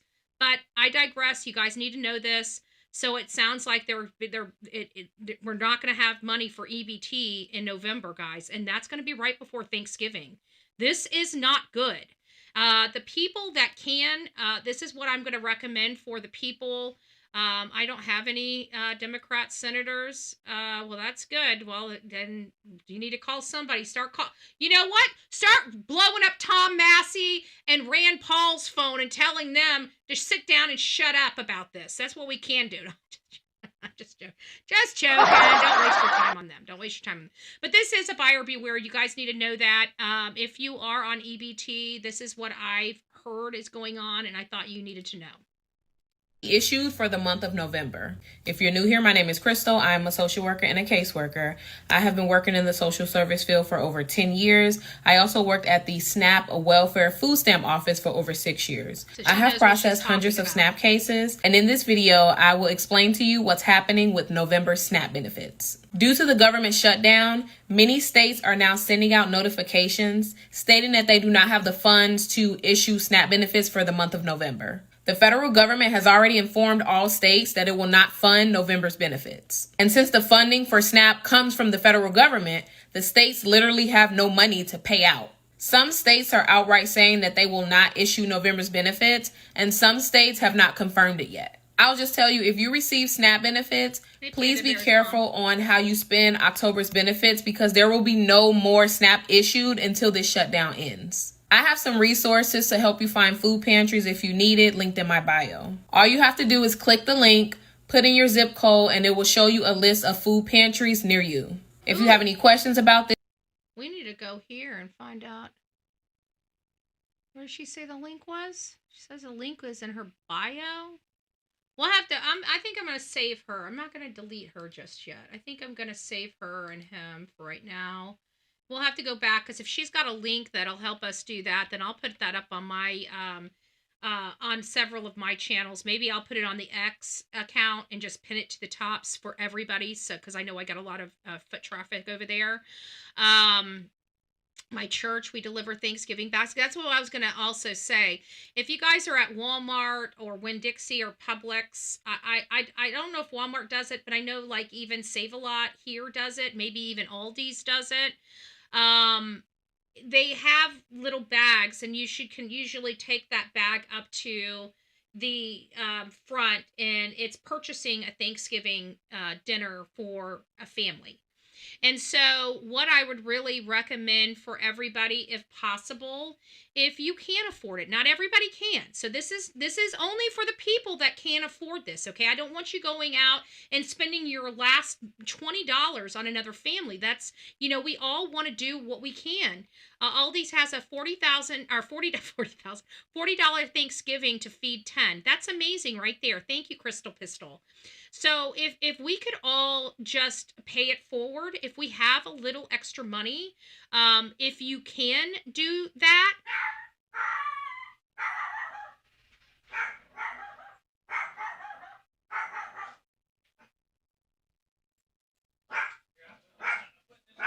Hold on. I'm sorry, what?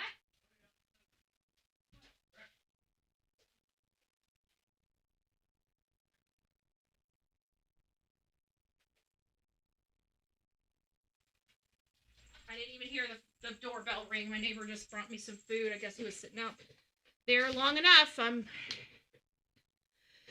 Okay. So, but we'll figure something out for that. And of course, the neighbor brings me over some breakfast. That's what he was doing. He was just bringing. I didn't hear until Delilah started barking.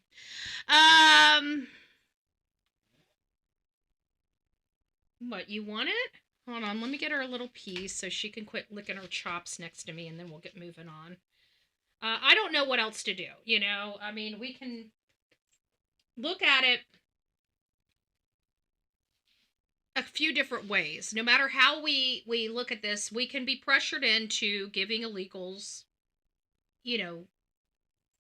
insurance that we're never going to be able to have.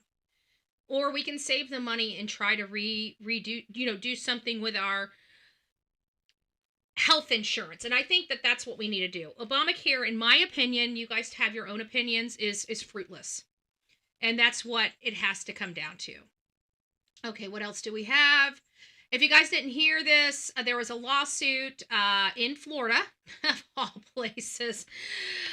Don't come to Florida thinking you are going to be progressive. I mean, you can be. We don't care. We give everybody their opportunity, but don't tell us what we can do in our own classrooms. Just don't do it.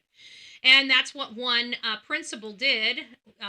From one of these crazy crackpot teacher unions, think it's smart to tell a Florida teacher that he can't have a quote from Charlie Kirk in his classroom. And the teacher said, you know what? I'm doing this for my kids. I'm going to stand up for our rights, and I'm going to show my kids what we can do. Good morning, the adorable Delilah. Here's a little song. Aw, thank you. That's so sweet, Allie. I appreciate that. Thank you so much. So this is where he won. He's now allowed to have his poster back up in his classroom, and it is 100% supported, not just for him, but all teachers around the state of Florida. Do I really want to play that right now? I think we're going to move that up here because I've got to go back over that here in just a little bit. And this is going to be something for later. That'll be going on. Yeah. All right, guys. So now we're going to go ahead and move into... Did I miss this? Yes, I did. There is a $500,000 reward being offered by the FBI. I forgot all about this. I didn't realize there were pipe bombs in 2021 that was delivered not only to the... Oh, thank you, Panda Bear's mom. Rural development won't have funding for November either. Yeah. I mean, this is, well, they do have the $50 million. That hasn't been pulled back. That's all part of the big, beautiful bill. But the payments to them might, because the government shut down, nobody's there to process payments. I mean, I know some of the payments are going to be automatic and what have you, but you're probably right. We need to be careful, folks. Oh, did I miss one? I did. I'm sorry. Let me go back up here and see what I missed. What did I miss? Here it is. Oh, no, that's not it. That's another one. Hold on, let me go up here. Oh, there it is. That's Allie. Hold on. Did I miss another one? Guess it was Allie. It said it was somebody else. Okay, perfect. But what we have is in 2021, there was somebody that placed pipe bombs at the RNC as well as the DNC. So they had the Democratic National Committee and the Republican National Committee, and on January 5th, 2021, now if you guys remember what January 5th is, this is the day that the president takes, the stuff. There he is right there. We're going to blow this up so you guys can see this. But there's a $500,000 reward going on right now. It says right here, the FBI is still offering a $500,000 reward for information that helps identify the person who placed pipe bombs at the offices of the Democratic National Committee and the Republican National Committee on January 5th, 2025, as part of our own ongoing investigation. We're releasing an updated video of the subject, which includes previous unreleased footage, higher quality, and longer clips of the subject moments before he disappeared. And this time, walk south all the way down here is to a bench outside the video. Let me go ahead and pause this until we get it up on the screen just right. Let me just get this up on the screen just right. And then we'll play it. Okay. There we go.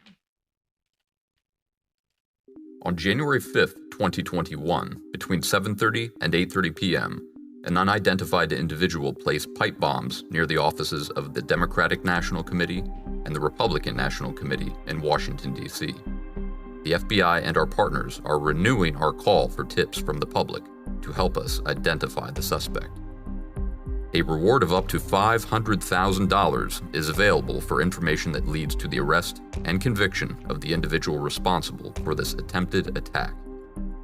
If you have any information, please call the FBI at 1-800-CALL-FBI. You can also submit tips online at tips.fbi.gov. The FBI's estimate is the suspect's height is approximately 5'7" tall. The suspect wore a face mask, a gray hooded sweatshirt, and black gloves. They used a backpack to transport each of the devices. They were wearing distinctive Nike Air Max Speed Turf shoes, which are black and gray with the yellow Nike logo. Fewer than 25,000 of these shoes were sold between August 2018 and January 2021. The first time the suspect is seen is at approximately 7:34 p.m. at the intersection of 1st Street and North Carolina Avenue Southeast. The person walks southwest on North Carolina Avenue, turns north on New Jersey Avenue, west on D Street, and then south on South Capitol Street.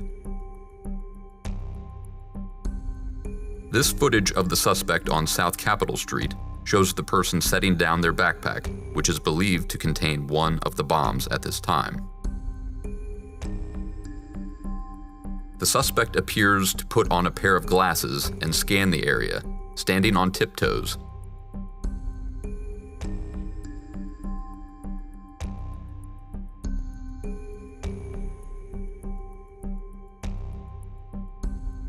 Before picking up the backpack, turning around, and heading back the way they came on South Capitol Street.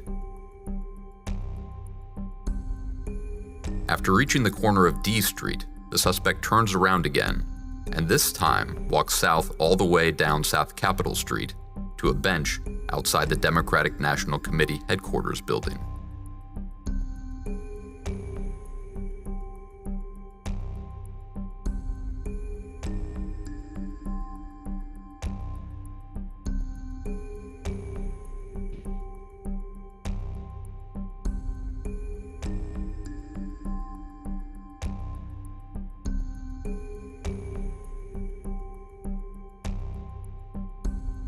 Here we see the suspects sit on the bench for a few minutes. They do not place the bomb at this time.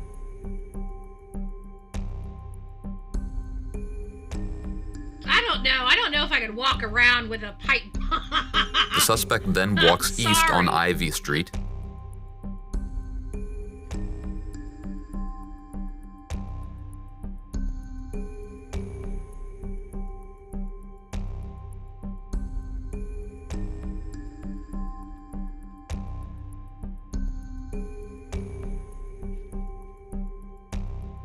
turns north on New Jersey Avenue, and then pauses near the corner of D Street before retracing their steps back to the DNC bench where the first bomb is placed.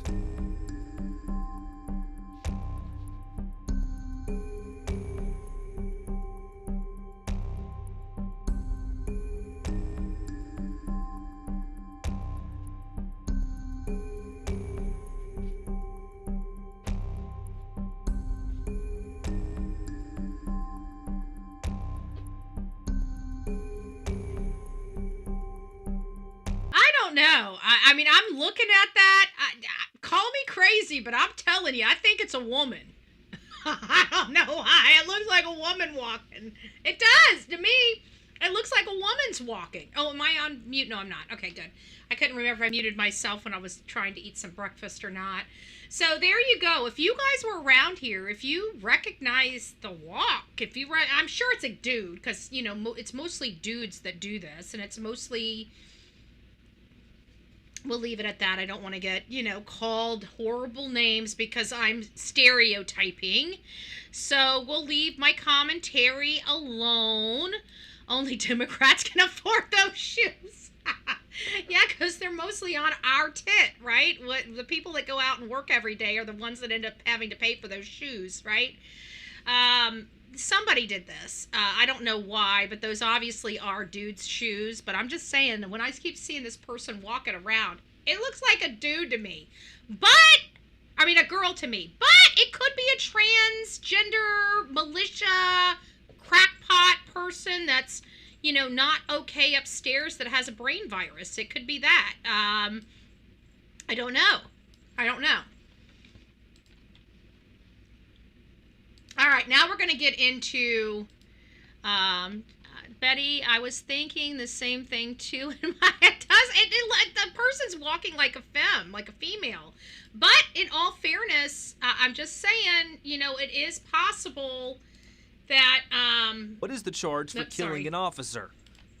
There we go. I'm not ready for that yet.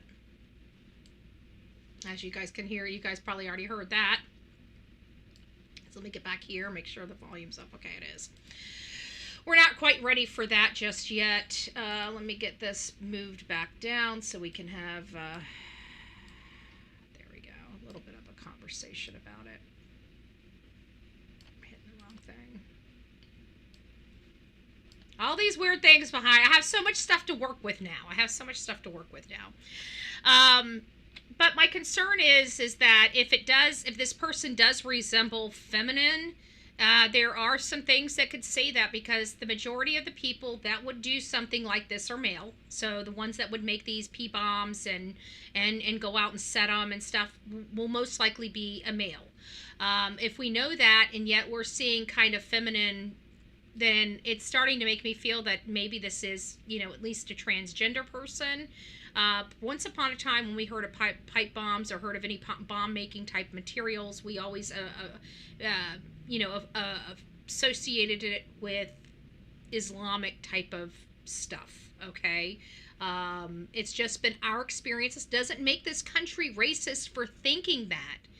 Okay, I just want to be clear, because that's our experience. Okay, it's our experience, and that's why we automatically kind of lean toward that. But it's a little differently. The mannerism of the body, the way that they're walking, it just looked very femme to me. It looked like a woman to me. Just my perspective. Who has been arrested? Let me give some context before we move on to the next one. Our next segment of the show is the North Carolina crime.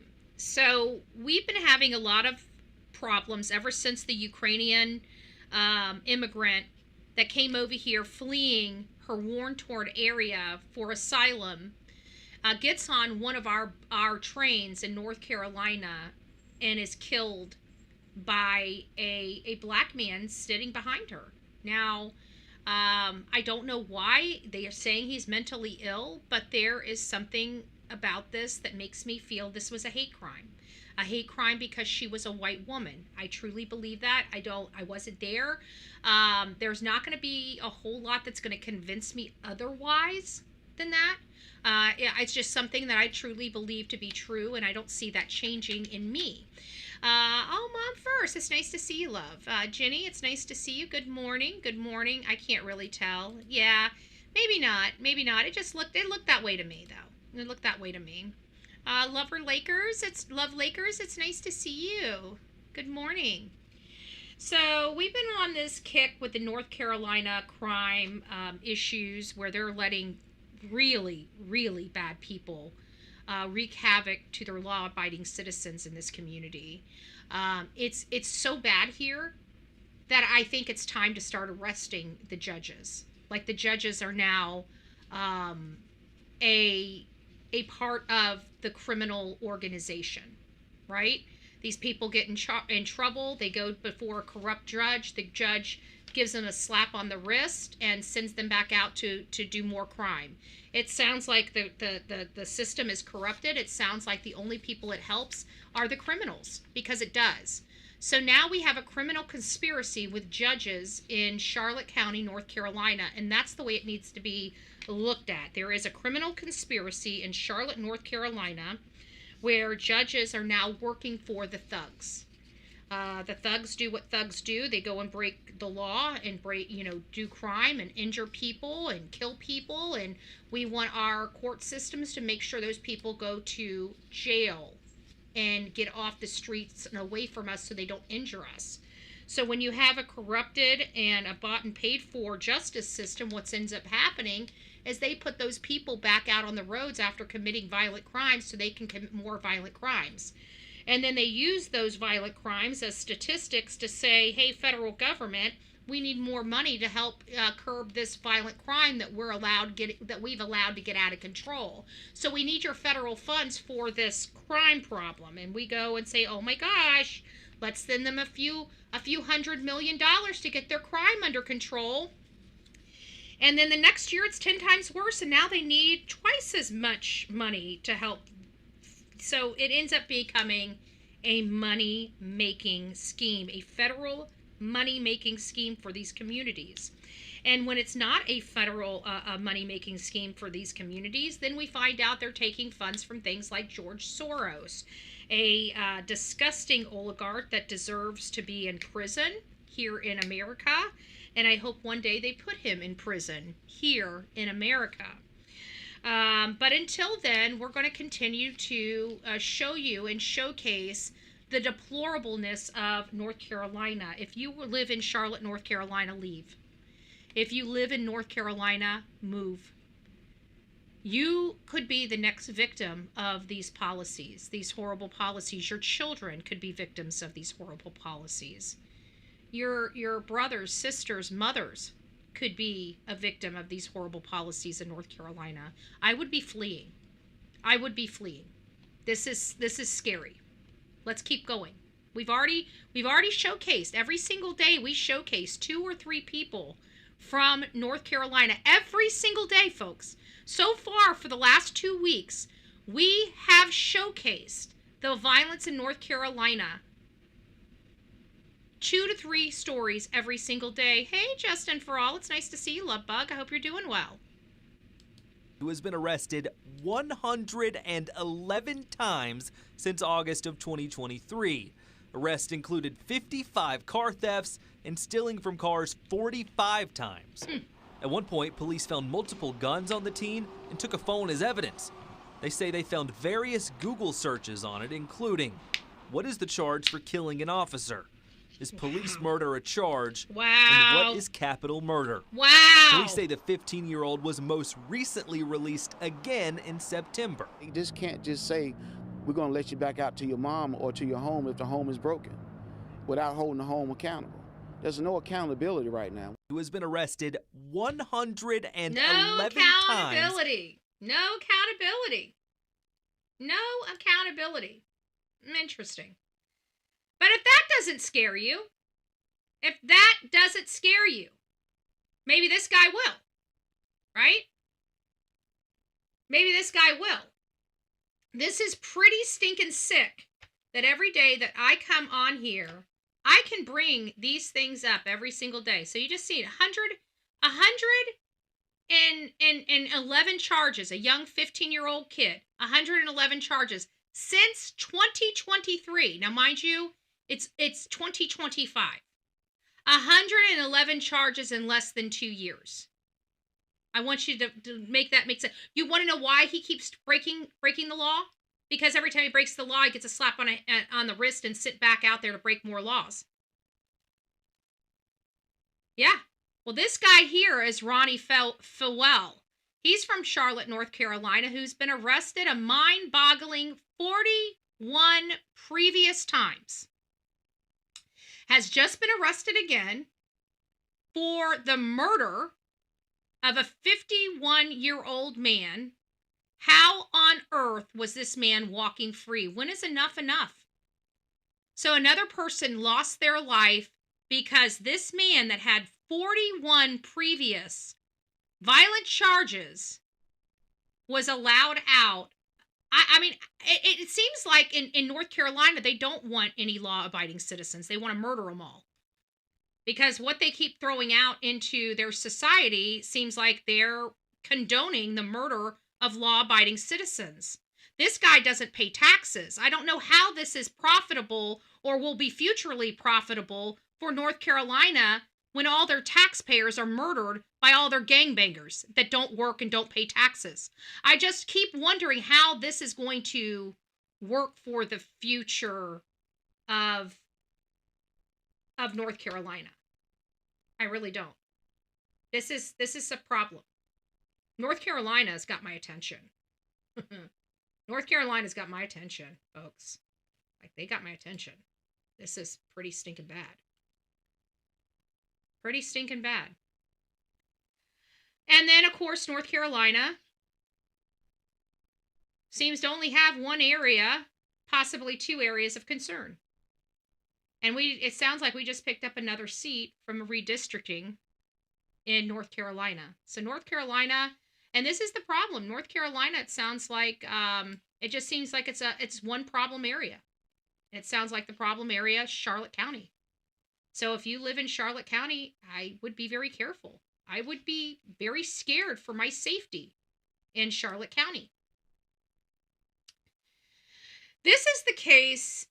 I think before we get started on this case here, I think we need to just take a quick break. I've got to use the little girl's room. I'm pretty sure somebody else in here needs to use a little girl's room. This is where we're going to get moving. This case right here makes me feel more in line with what I expect we'll ultimately find out at the... Hey, Veronica, it's nice to see you. At the end of the day, with Sebastian Rogers' case, I have a funny feeling this is going to be the story that's the most similar to that case. But I digress. Give me just a few moments. We're going to take just a small little 2-minute break I'm out of coffee. I've got no coffee here. I've got no coffee here. And I've got only water, so I'm going to grab a couple cans of soda, and then I'll be back in here in just 2 minutes. 2 shakes of a lamb's tail. So everybody, let's just take a intermediate break, and then we'll be back to get in on the second half of our segment. This is where we're going to go through this.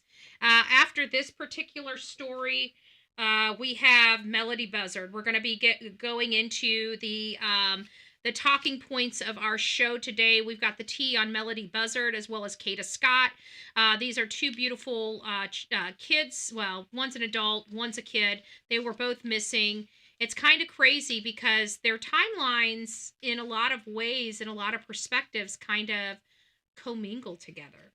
Like October 7th was the day that the 2008 Hyundai Elantra was set ablaze. October 7th is the day Melodee Buzzard left with her mother, allegedly, and they took a trip to Nebraska. So their timelines really, like the dates, the important dates, commingle on both of these cases, which is ironic.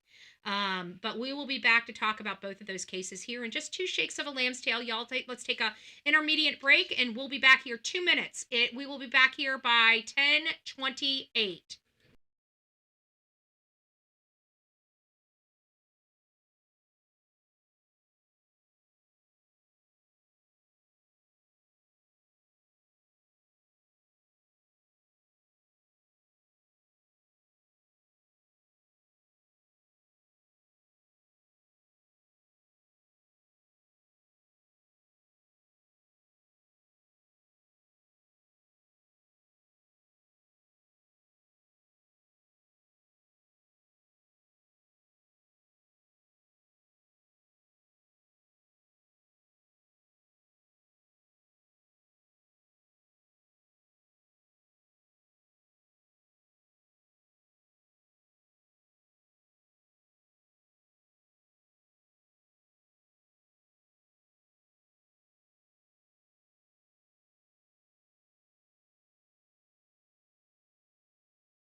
And then I'll turn the camera back on. All right, guys, I'm back. It's nice to see you all. I'm Bullhorn Betty. This is the second segment of our show. This is where we're going to be going into a few more things. We've got right now, we're going to go over the Pasco mom that snapped. That seems a lot like Sebastian Rogers' case, in my opinion. And then we're going to talk about Melodee Buzzard, and then we're going to end the show with Kada Scott. If we do have some time, there is some things that I wanted to show you on Sebastian Rogers' case. But again, we've got a lot, as you know, to go over today. And without fail, we went over one. So we went over Jillian, Veronica Butler. Jillian Kelly and Veronica Butler are two moms that had visitation with children. Jillian was the court-appointed supervisor of the supervised visit. They were ambushed by Veronica's mother-in-law and some of her friends and executed. Lily and Jack Sullivan, we went over Belinda Gray, the paternal grandmother of both Lily and Jack. She broke her silence and spoke about the case and some details about Malaya and Malaya leaving and how that affected her and her search. We did our activism for social media YouTube that is politically censoring us by doing some political commentary and discussing the shutdown. We just went over the North Carolina crime wave that is going on, where they're releasing these animals on the street to hurt you, your children, and your family. And now we're going to go over Pasco Mom that snapped, Melodee Buzzard, Kada Scott, and if we have time, a little commentary on Sebastian Rogers. So thank you. Thank you, guys. So this is a case directly out of Pasco County. This is something that kind of shocked us and shook us to our core out of Land O'Lakes. So a teacher from Pasco County is accused of killing her own son on Sunday. She snapped and strangled her 6-year-old child to death. This child was 6 years old. And this is Justine Mraz, 40. She called 911 at 10 a.m. on October 19th and told dispatchers that she unalived her son and that she tried to unalive herself. Officers arrived at her home and found her bloody and cuts on her arms and the boy laying on the floor unresponsive. The mother told police that her son was diagnosed with autism at a young age, was watching TV when he started banging his head on the floor and hitting himself. When she tried to restrain him, he started hitting and biting her and struck her in her face. She told detectives that she got angry and snapped and grabbed him. At least she told the truth. Yeah, she did. But, you know, this is what we don't... Hey, Shadow, it's nice to see you. This is what I think we don't understand. And this is what was kind of conveyed to me by parents is, you know, they love their children. But this autism, it's very challenging for families, especially the families that have nonverbal children. It is excruciating because you have a child that's being a child. We watch our children, right, grow up, they get angry. I mean, oh, good gracious. Like, I remember my grandkids, you know, they'll just come to me.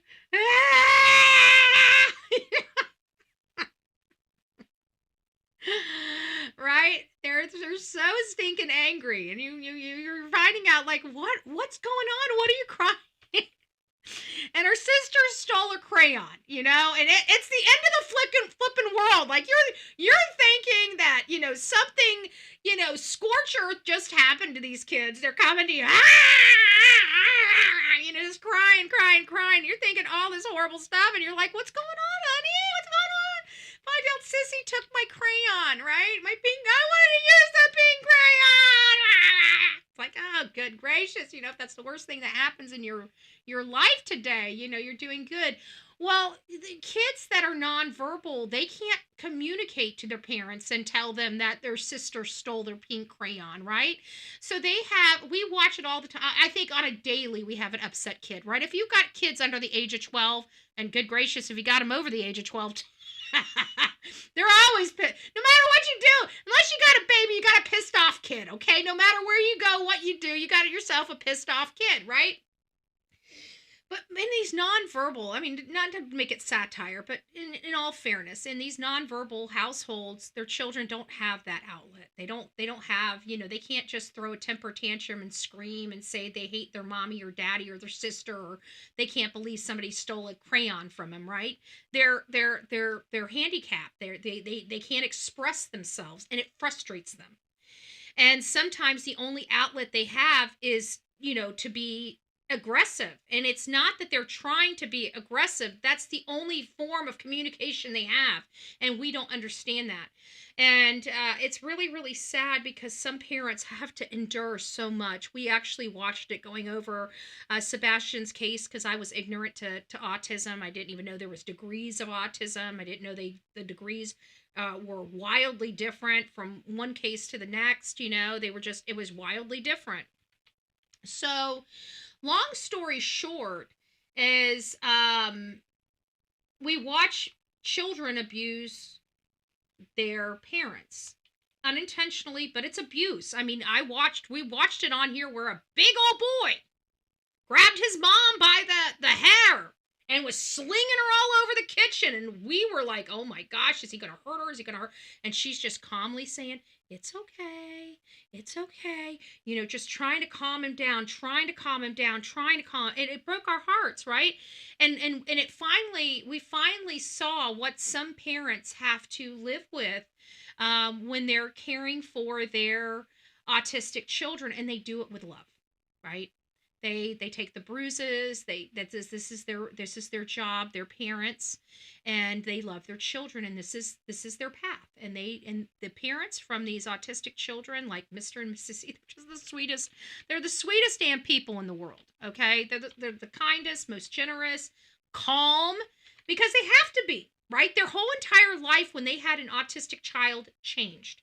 Their demeanor had to change. Because if you have an autistic child in the house of Bullhorn Betty, you're going to have a very upset child. I'm very particular, right? I'm not a very soothing person.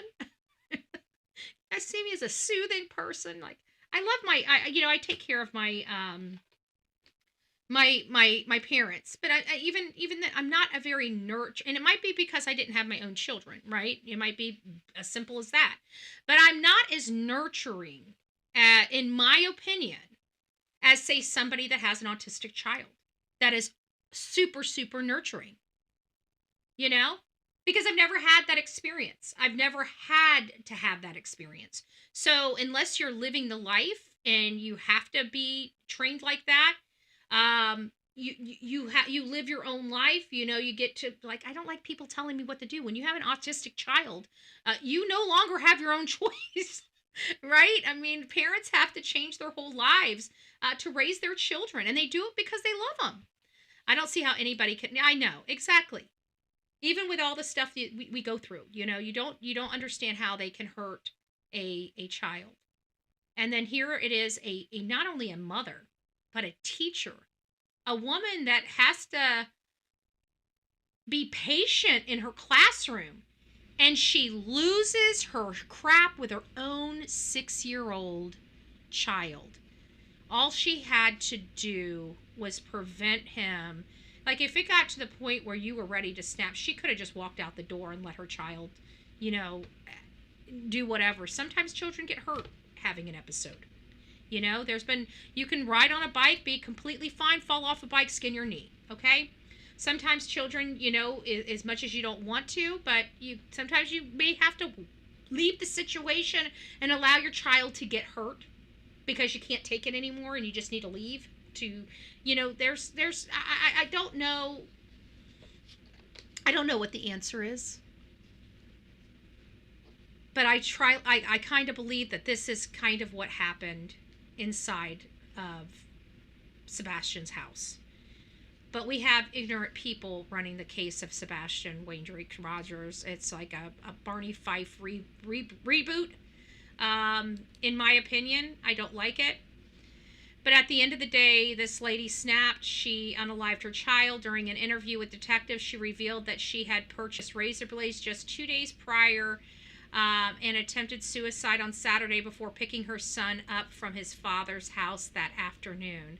So it sounds like she was already on the verge of something before her son ever came there, and she was just waiting, you know, whatever. Sounds like she was just bent a little too tight. But, you know, again, it's sad that we're here at this moment. I think this is it. His mother is the suspect. Good evening. I'm Ty Russell. Thank you for joining us for News Channel 8. Deputies say the boy was killed on Drexel Road in Land O'Lakes. News Channel 8's Victoria Lucas joins us from the Tampa News Center. And Victoria, you have new information about this case. Ty, that's right. The Pasco County Sheriff's Office says they have arrested 40-year-old Justine Rose. She is the victim's mother and an employee with the Pasco County School District. Neighbors we spoke with say they can't believe one of their neighbors could be involved with their own child's death. Very disturbing. It's like, wow, nowhere is safe in America these days. We met mother of four, Shalonda Kennedy, who was already near the scene with her children taking a walk. They live just up the road and saw deputy cars lined up on Drexel Road with caution tape surrounding. That's a nice home. I will just tell you, that is a pretty nice home. The home for a homicide investigation involving the death of a young boy. Home remodeler Xavier Rodriguez had to make a detour on his bike due to the investigation. It's not good. It's not good. I don't have kids, but if I did have kids, I wouldn't want them going through that. The Pasco County Sheriff's Office charged Justine Rose with second-degree homicide in the death of her underage son. They say she reported his death herself just before 10 o'clock this morning. Authorities have not confirmed how old the boy was, when or how he died, but even without those details, it is all still too much for Kennedy, who moved with her children 5 years ago for a fresh start. That's why I work hard to move in a, I thought, better area for them. And from the looks of things, you just got to basically stay prayed up these days. Stay prayed up these days. Yes, sir. She said it right. Prayed up these days because, you know, like I said, no matter where you go, you can be in the most safe place that you think is safe. There's crime everywhere. You're not getting away from crime. You're just not. You're not. All right, guys. So that is, again, the end of our first segment. Now we're going to get on to the meat and potatoes of our lives, and that's the two cases of Melodee Buzzard and, of course, Kada Scott. Melodee Buzzard is going to be the first case that we are going to dive into this morning. This is a case of a 9-year-old girl that has a peculiar lifestyle. And what do I mean by that? It sounds like this child has been taken care of by family before. The mom went back and got her, got custody of her. We thought that this was the only child. We just learned yesterday that she has another older daughter named Destiny. It doesn't sound like Destiny is living with her. It sounds like other family members are taking care of Destiny because Destiny, when the Department of Children and Family Services had gone into their house years ago, it appeared that the mom was feeding Destiny rotten food. And so that caused a huge problem. It caused a huge problem. And of course, the child had to be removed from that care. And now we hear that the mom got custody of Melodee back. It sounds like she cut off all communication with the father's side of the family. The father has been deceased since Melodee's been 6 months old. It sounds like mom has mental issues and has cut off just about anybody and everybody from her family and the other side of the family that could have potentially helped her with her daughter, helped take care of her daughter and other things. And so we learned on February 14th into 15th that this young girl was missing from her home. And we were learning early on in the investigation that it sounded like Harmony Montgomery, where this child had been missing for years and nobody knew it. We were delighted to find out that not be true, thank God. That the child was in fact seen by school officials in August of 2025. Again, Thank God. And so that was our new running theory, is that this child was alive back in August of 2025. She was reported missing on October 14th and reported missing as of October 7th. So we looked at that August date as, you know, that's definitely a proof of life, right? And so we were fearful that she had all these months to do something or get rid of her daughter or something like that. Well, come to find out, she has been observed with her mother on October 7th. We do have many questions, and as a matter of fact, I left my folder. Hold on, let me go get my file folder.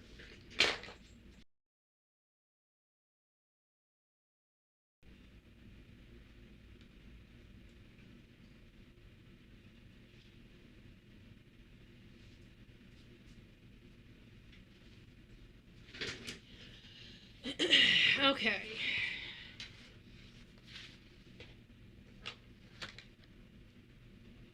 Sorry about that, I forgot.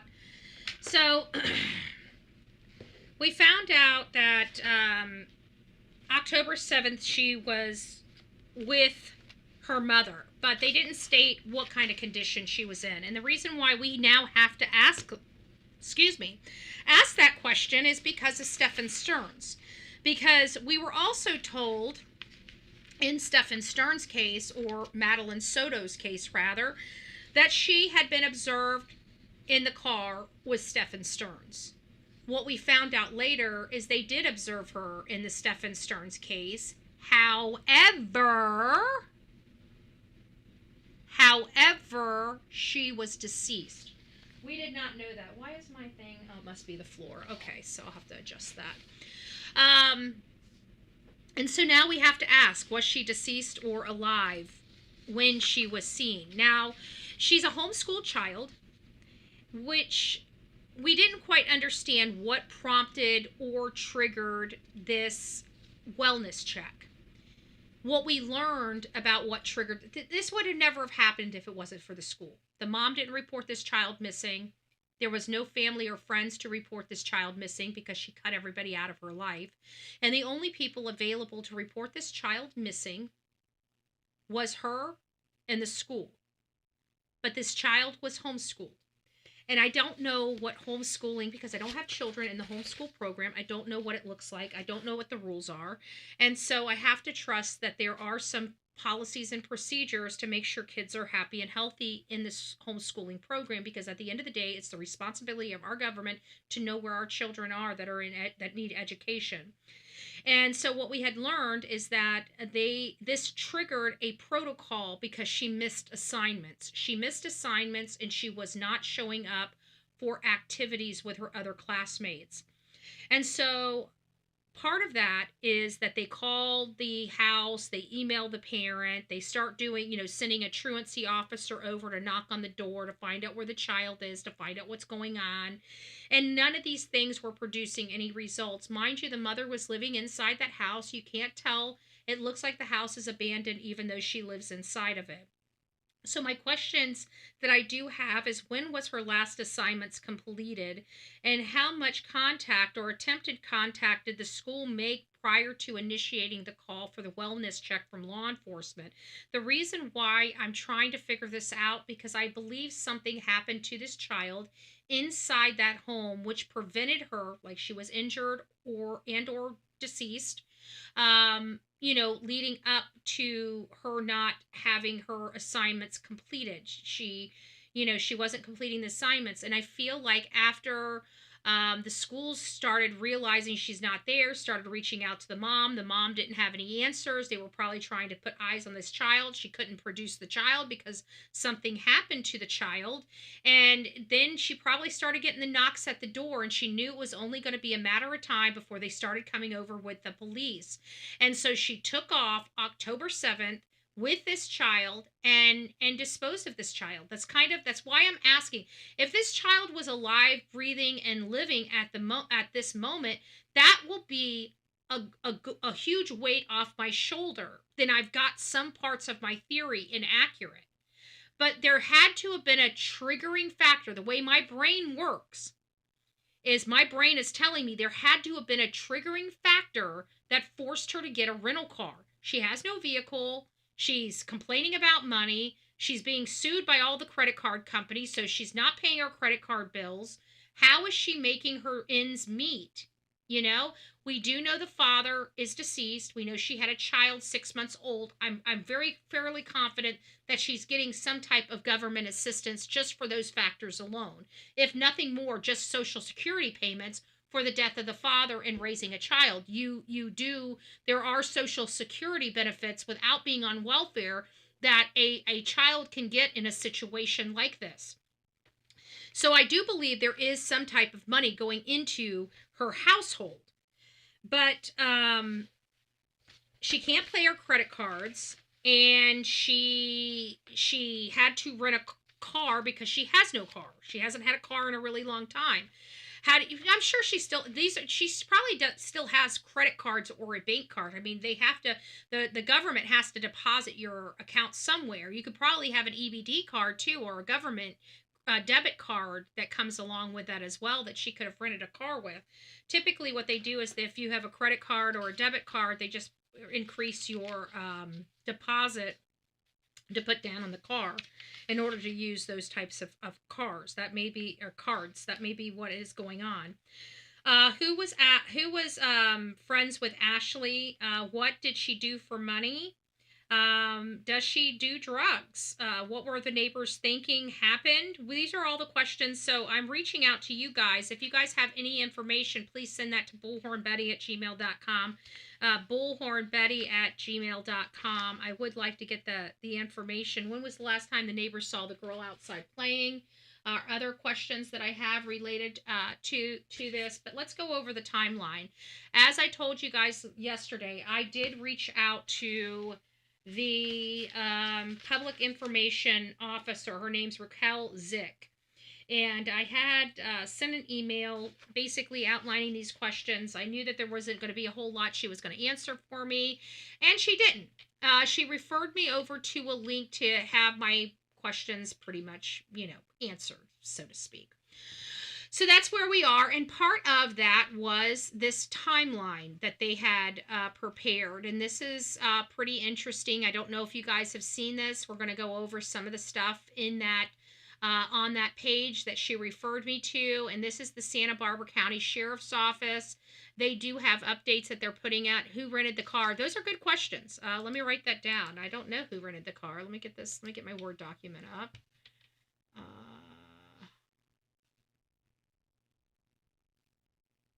Recent. It's showing this. Where is my...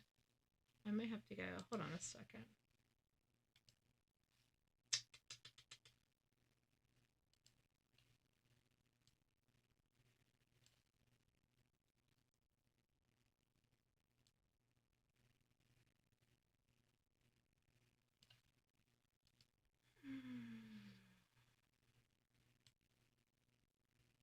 Okay, there's my case details.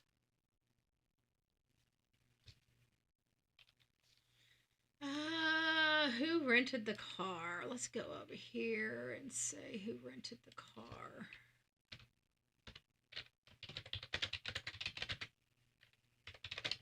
Okay, let's save that. All right, that's on the list now. All right, I got that on the list. All right, so let's go over this timeline. So everybody, you know what, I might have to actually, there we go. I might actually have to reduce it on here because I just realized I can blow it up on my end, and I'm going to have to. You guys can't see anything. Good gracious, y'all. Why can't you see anything?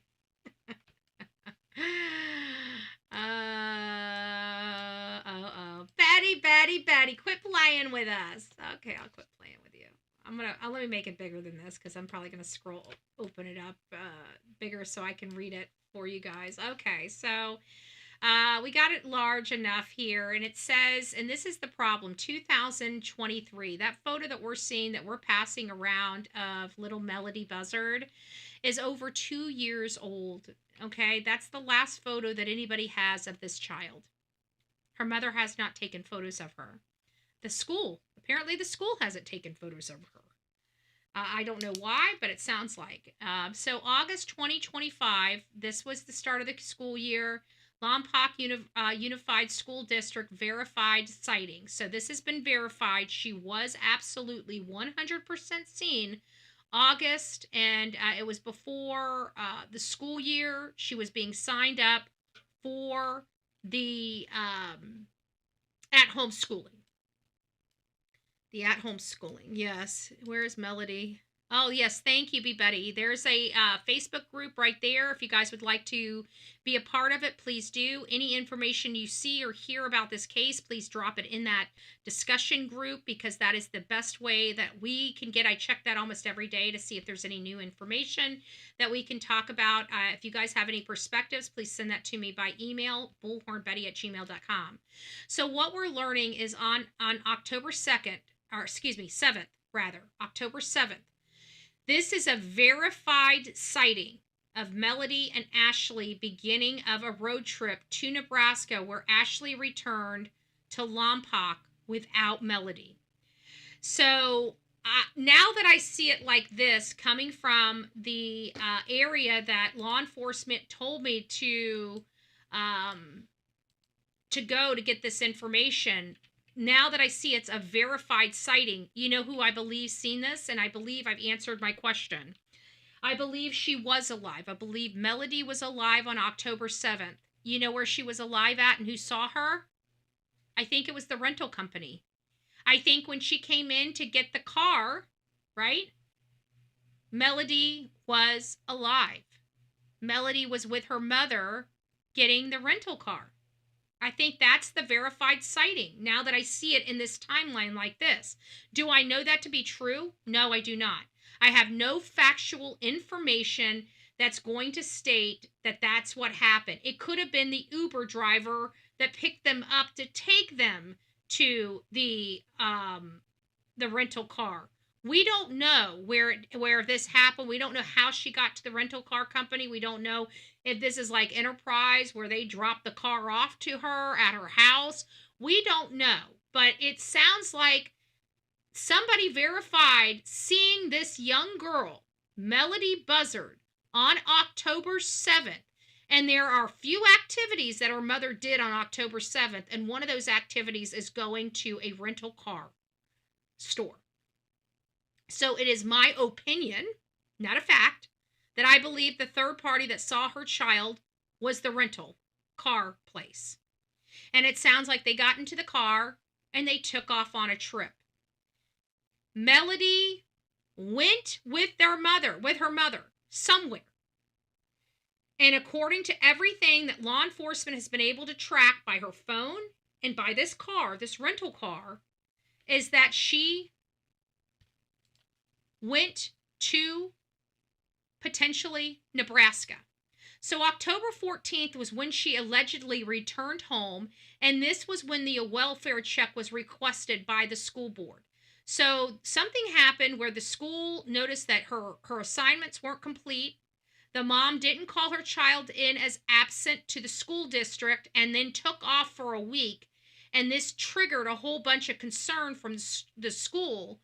And when she returned home, the day she happened to return home is when Lompoc, I think it's a coincidence, just so happens to be when Lompoc Unified School District prompts the welfare check from law enforcement. And that was when they realized this child was missing. Ashlee was contacted at the residence and could not provide reasonable explanation of Melodee's whereabouts. But again, I'm very thankful that she had her daughter with her a week previously. This is good. This is a lot different than what we're normally accustomed to, okay?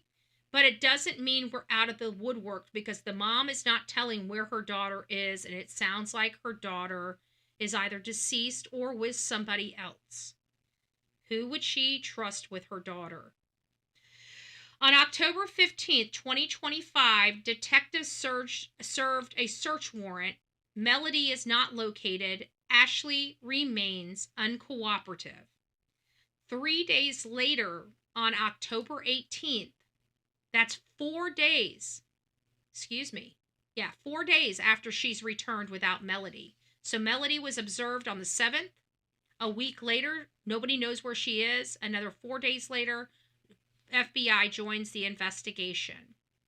On October 22nd, Melodee remains at-risk missing person. Ashlee remains cooperation with investigators. Now it's time for her to be brought in. It's time for her to be brought in. It's time for them to start taking the gloves off. It's time for them to get a little rougher with Miss Melodee. With Miss Ashlee. Something isn't right here. So I found out from their PIO, that they have this news link. It's basically where they put all the press conferences from the sheriff. So I can check this, and I'm going to be checking this daily for updated information about this case when it comes to Melodee Buzzard.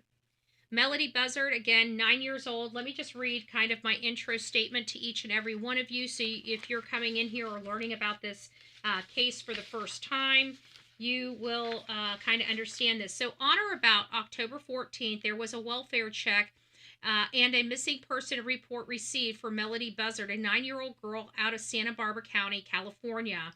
Her mother, Ashlee Buzzard, refuses to cooperate. Upon investigation, it was determined that the immediate family had not had contact with Melodee or Ashlee in years. Rubiel's family hasn't seen them in over 4 years, while her mother, Lori Miranda, hasn't seen her daughter or her granddaughter in 1.5 to 2 years. Many people close to the investigation state Ashlee has mental health illness and issues and has severe bipolar disorder. Upon speaking with Lompoc Unified School District, they saw the child back on August 2025, but have not seen her since. As reported, it is reported that Ashlee recently rented a white Chevy Malibu. Law enforcement believe Melodee was with her mother when they left on October 7th. We learn Ashlee drove to Nebraska, but when she returned October 14th, 2025, Melodee was not with her. The investigation began October 14th. So that's where we are with this case. And then I found out that we have the Santa Barbara press release news link that they have, that they keep updated. And so I wanted to bring you guys to this and go over this with each and every one of you.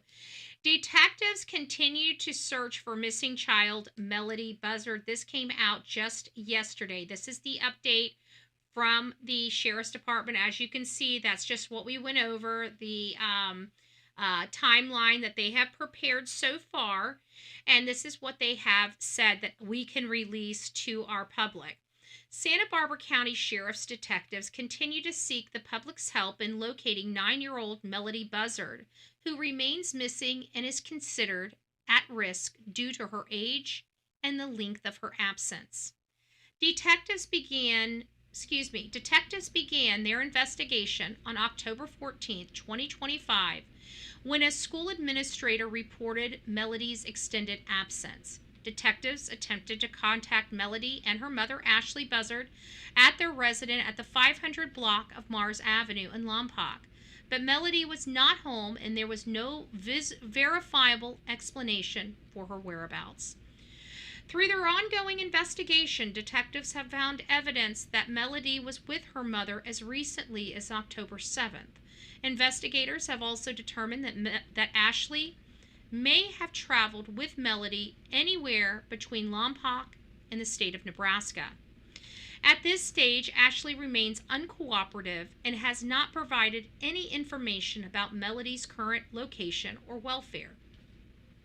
Detectives are coordinating with local, state, and federal partners. The FBI joined the investigation on Saturday, October 18, 2025.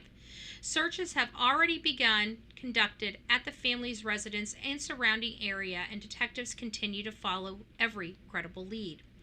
The Sheriff's Office shares the community's concern for Melodee's safety and is committed to bringing her home, said Sheriff Bill Brown. We are grateful to the media and for disseminating Melodee's photo and information surrounding her disappearance far and wide, which we hope will lead us to solving this perplexing case. We are hopeful that Melodee might be with someone, perhaps an extended family member or friend, who may not be aware of the circumstances of her disappearance. The Sheriff's Office encourages anyone who has information on Ashlee Buzzard's possible whereabouts to contact detectives immediately via the following means. The detectives line, 805-681-4150. The anonymous tip line, 805-681-4171. And you can submit online tips to sbsheriff.org. Members of the public are strongly discouraged from conducting their own searches or investigations, as doing so could disrupt or duplicate ongoing law enforcement operations.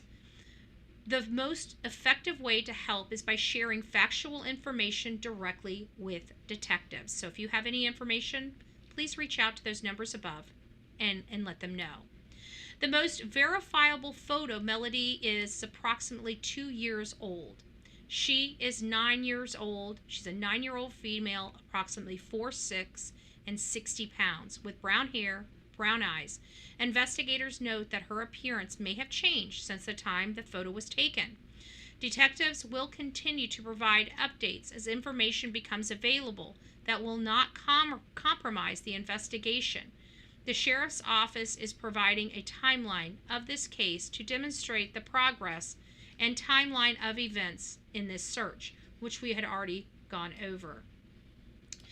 There's also additional updates, as you guys can see, which we're not going to go over today, and I am going to go through this piece by piece and see what we can find, especially in any posts that they have made directly related to Melodee, but I have not gotten to that point yet. That's kind of where we are. We don't have a whole lot of information. Mom's still not being cooperative. When are they going to get an arrest warrant for Mom, or the ability to detain Mom and bring her down? I don't know. Has it happened yet? Again, I don't know. I feel like they have been sitting in front of her house for almost 10 days, and it has produced nothing. Law enforcement has been on this case since October 14th, when they knocked on her door for the wellness check. Today is October 23rd. It has been 9 days. Playtime is over. They need to bring her in and put her squarely in their clutches on their turf at their sheriff's department. That's what they need to do. That's going to be the next step for this mother. And my question is when is this going to happen? It seems like it should have already happened by now, but yet it has not. So this is what we've got so far. Mother of missing California traveled with her out of state, returned without her. So it is confirmed right here that the mother traveled out of state and returned without this young, beautiful little girl. Now, we are hot on this trail, okay? We've compiled a lot of information. I couldn't, this person, it seems to me, it seems to me that Ashlee Lynn Buzzard, which was born September 1985, spent the majority of her upbringing in California. It seems like her whole entire life is in California. It seems like her whole entire life is in California, in this very, very specific area of Santa Maria. That is where the majority of her properties that she lived in. Now, since she's been on her own, she's lived in 21 different addresses. The majority of those are in Santa Maria. Well, there are some P.O. boxes. Those are not. So I shouldn't say that. But there's an extensive amount of properties that she appears to have lived at. She's only 40 years old, and it appears to have, at least 21 different addresses. And we know that she most likely wasn't living in any of these addresses until after she was 18. So you're talking about moving like once every 6 months. If correct. So we've got some problems, but this house that she's in now off of Mars, it seems like she's been there for a couple of years, probably the longest she's been at a particular place outside of her place that she lived in, Santa Maria, prior to this. She stayed there for almost 3 years. And every other place, it seems like she was there only 6 months, 6 months, 6 months. A couple places she was there for, 2 or 3 years. It looks like this Church Street apartment, she was there from 2017 to 2021, which appears to be the longest time she has stayed at any particular place, is like 2 to 3 years. So, and there's only a couple of places like that in the last 20 years that she's lived at. But it is her criminal history that I can't seem to get my hands on, and I need to look at that. But this young girl appears to have left with her child and not returned with the child. But out of all the properties she's lived in California, there's only one property she's lived outside of the state of California, and it was in Iowa. Okay? I think this is going to be very, very important, because Iowa is the next state over from Nebraska. Why? We know people's psychology, even the mental psychology of people, okay? Somebody is not going to take a child to a state when they've never been to the state to go unalive their child, not knowing where they would be able to do this because they've never been at this particular place before. So this is what's leading me some hope, because she got so close to Iowa. It seems like whoever she lived with or whoever she made friends with in Iowa might have been able to come over and meet her in Nebraska. I mean, why Nebraska? That's my question. That's what I keep asking myself. Why Nebraska? Why Nebraska? I said that before I even pulled her report, her background check and everything like that. And then so when I get over to the properties, the property aspect, and I see that she's lived in, she lived at Lee Street in Marshalltown, Iowa. I'm like, well, shoot, that's pretty close to Nebraska. Like, she went through 3 or 4 states to get to Nebraska. Why? She's never lived anywhere but California. What would make somebody that lived in California want to go to Nebraska? Doesn't make sense. Unless you know somebody in Iowa, then you're like,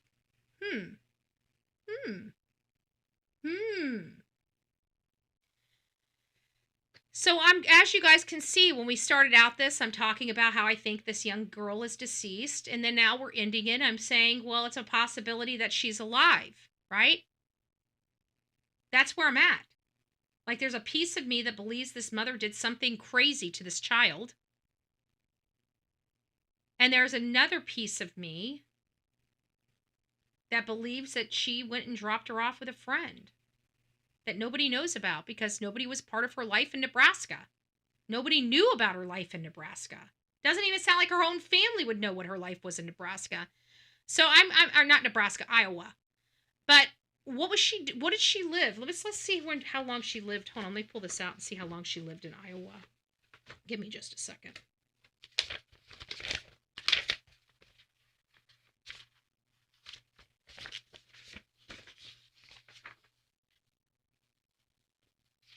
Oh,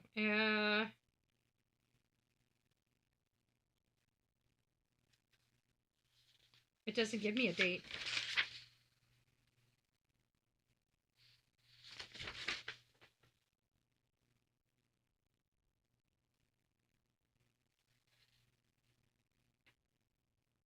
It doesn't give me a date.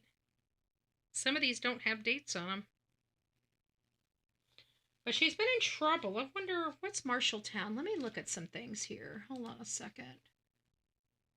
Marshalltown. Let me pull this back real quick. I want to see if there's any, she's been there. It seems like she's had a criminal history everywhere she's lived. So let me just go and find out what county Marshalltown is in.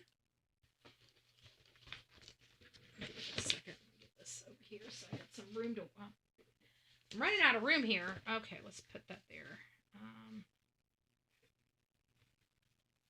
Okay, what county is Marshalltown, Iowa in? Marshall County. Okay, so let's go Marshall County. County court record search.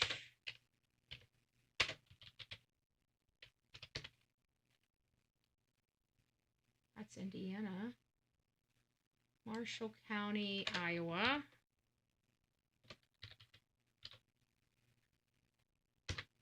Apparently this is Marshall County, Indiana too, just in case you guys were wondering.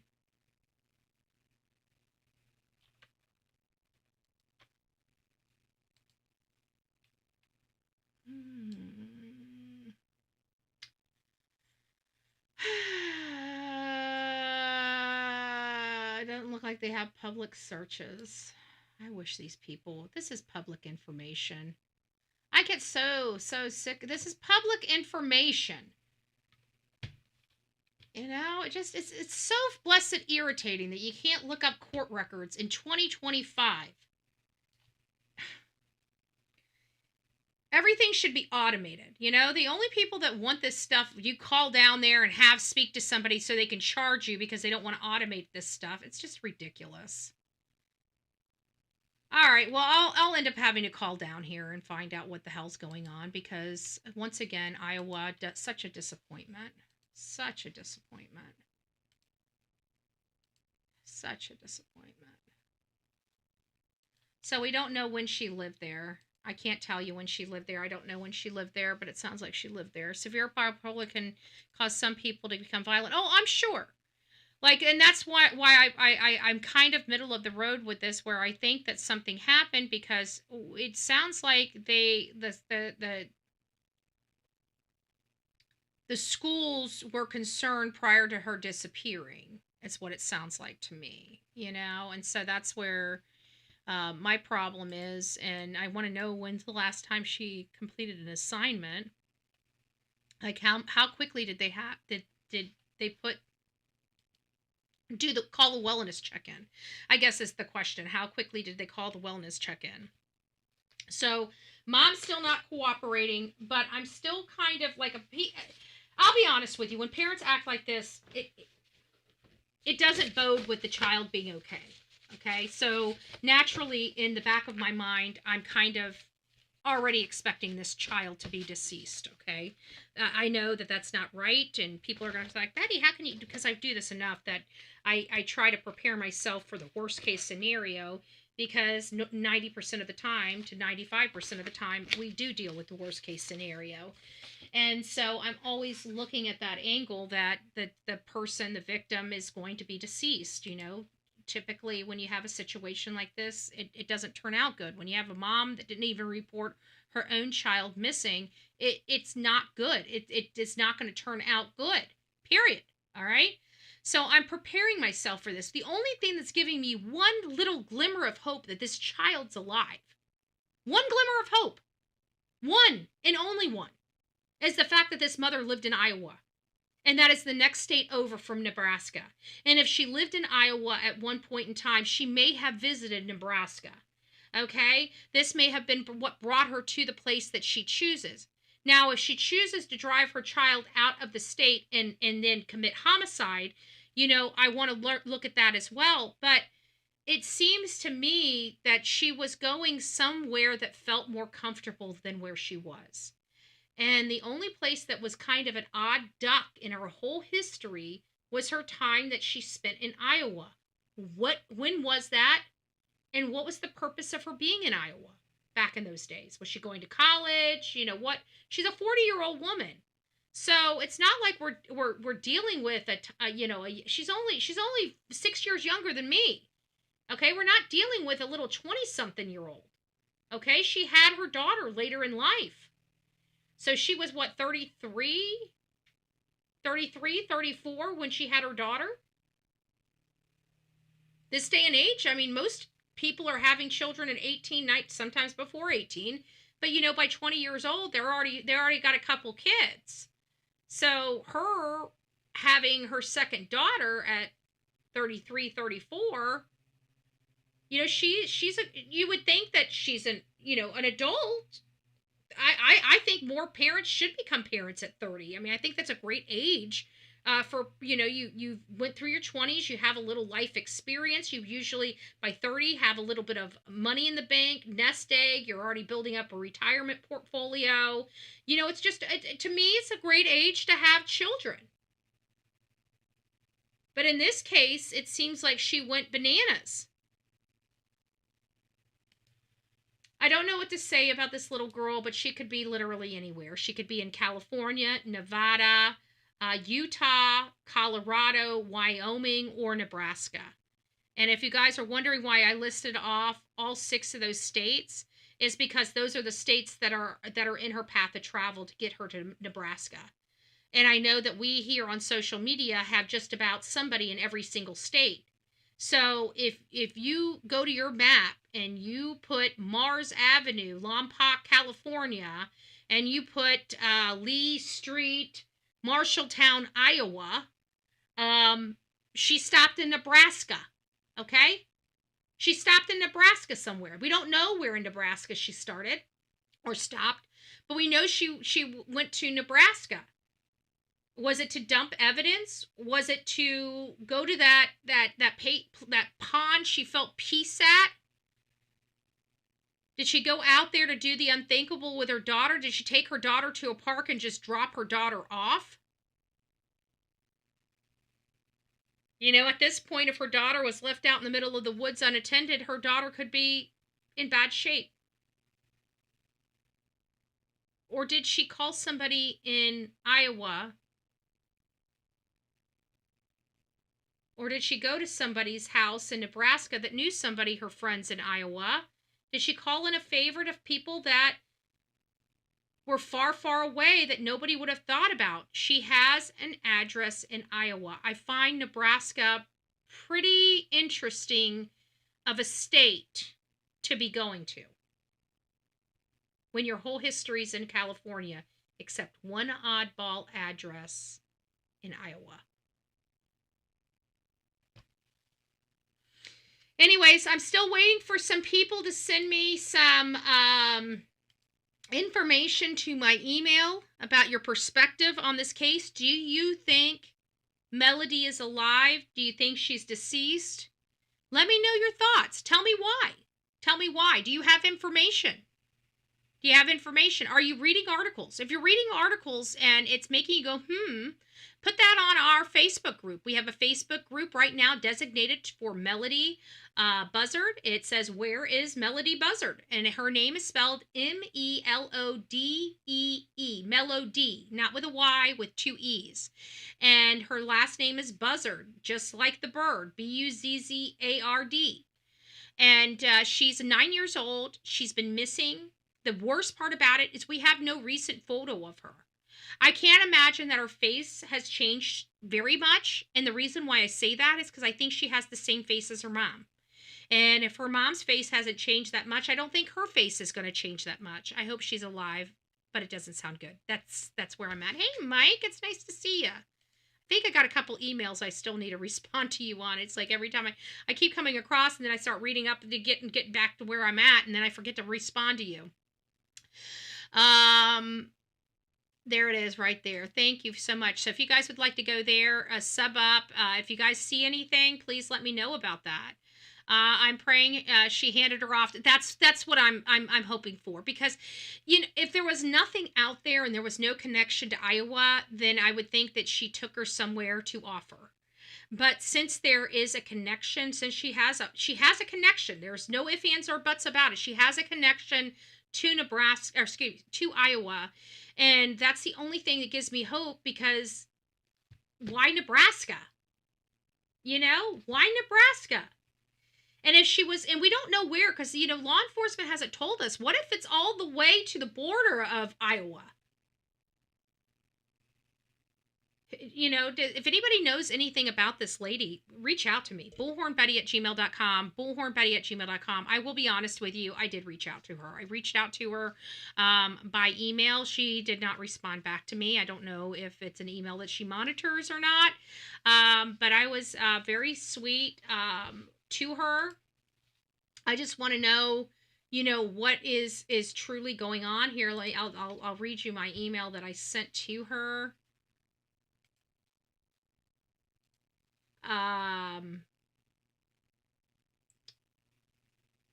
But it doesn't sound like she's responded. I'm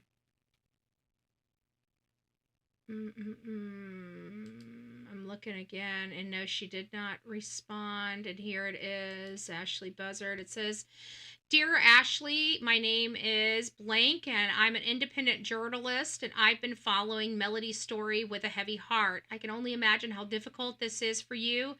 As a mother, I know how overwhelming it can be to raise a child, especially when it feels like the whole world is watching but not helping. I wanted to reach out personally, not as a reporter or a critic, but as someone who truly cares about understanding what you've been going through. Life can be incredibly hard, and being a single mom comes with struggles that most people will never fully understand. Some days can feel isolating, hopeless, and impossible to navigate. Ashlee, I don't want to make assumptions or add to your pain. What I'd really like is to hear your story in your own words. What life has been like for you and Melodee, what you've been facing. No judgment, no pressure, just a safe space to talk. If you're open to it, I'd be honored to listen. Sometimes having someone simply hear you can make all the difference. You can reply here, or if you prefer a private conversation, we can arrange that as well." And again, I sent that out, but without any type of response, which, you know, in many of these cases, I don't anticipate a response from them, you know, as tragic as it is. But you'll always get 100% no if you don't at least try, right? And at the end of the day, I do have mixed feelings about this case. I don't know if her daughter is okay or not. I would like to try to understand. I think there's a reason here. And let's face it, it's not like I really have a whole lot of respect for her family, right? They knew that she lost her significant other, this child's father, when this child was 6 months old. Where is the coming together of the family to help this woman raise her children? But I also heard on the father's side of the family where she, you know, they wanted her to come to like Christmas and stuff like that, or be with the family. But again, how are they really helping her? You know, coming to family functions and family events is not helping your loved one that is struggling to put food on their table because they lost the child's other parent. And it seems to me like everybody's like, "Oh, well, she's just mentally ill. I don't want to deal with her." Like, what? And while I don't understand what this family has gone through with her, and it might be a lot worse than it seems on its face, the bottom line is even with families that are mentally ill, look at what she has been through. I mean, I don't see anybody else in their family suffering from the same thing she did. Her significant other, her baby's father, when she was a brand new mother, her baby's 6 months old, she loses that baby's father to a motorcycle wreck. I can't imagine. You guys know I lost my stepson. I don't know how, well, son-in-law to my stepdaughter, so stepson-in-law, I guess would be more appropriate, to a motorcycle wreck over in Fort Myers, or was he in Fort Myers or Cape Coral? They kind of run together, but I think he was on the Fort Myers side, the North Fort Myers side, where he lost his life. So, you know, this motorcycle, losing a life motorcycle, it does wear on me because I have personal experience with that. It's very, very painful, okay? I cried for him a lot. My stepdaughter that had no children with him, but loved him very, very much. He took care of my grandkids very, very well as my stepdaughter very, very, very, very well.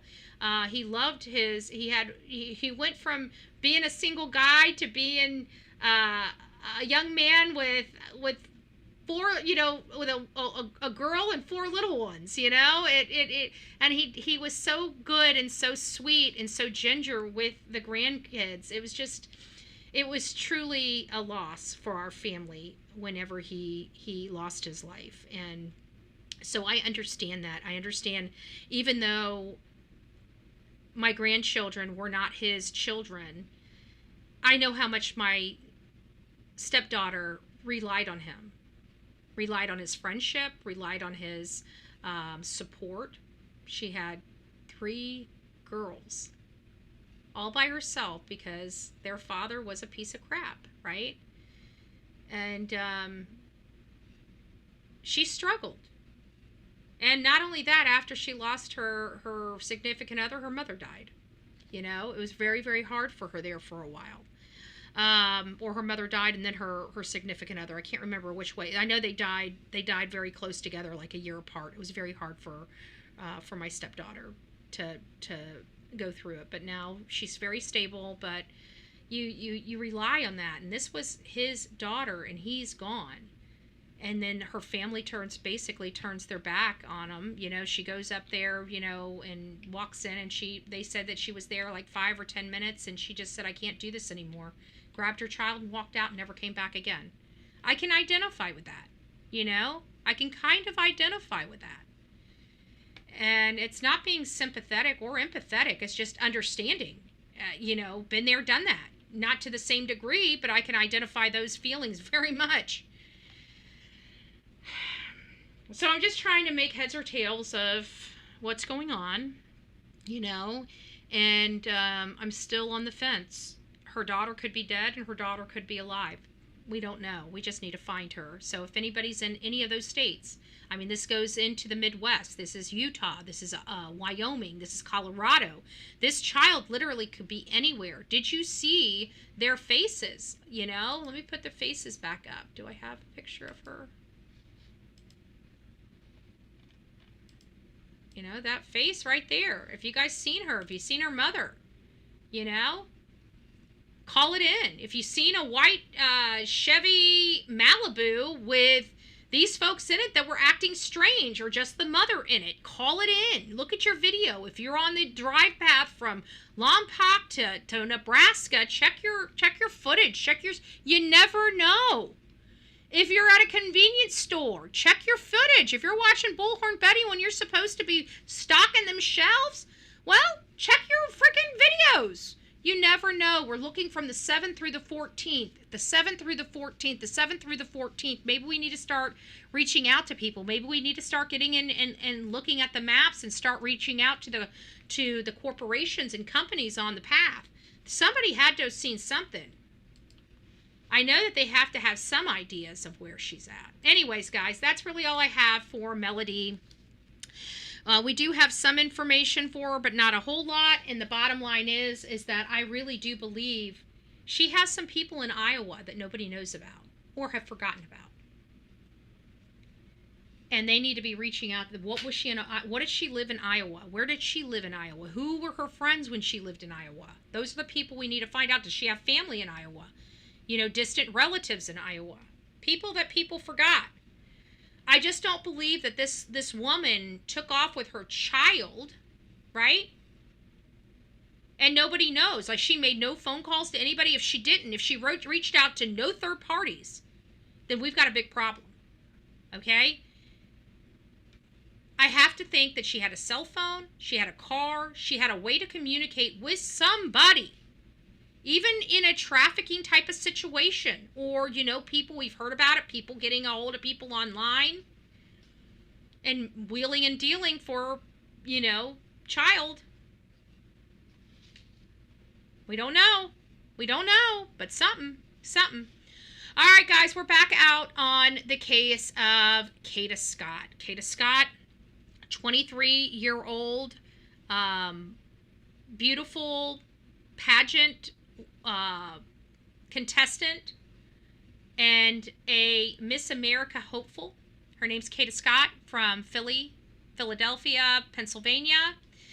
And believe it or not, even though Melodee Buzzard's timeline is going to Lompoc, California, that timeline coincides with also the timeline of Kada Scott. You can't make this stuff up. So Kada Scott, there are points in Kada Scott's story where October 7th was when Keon King burned the 2008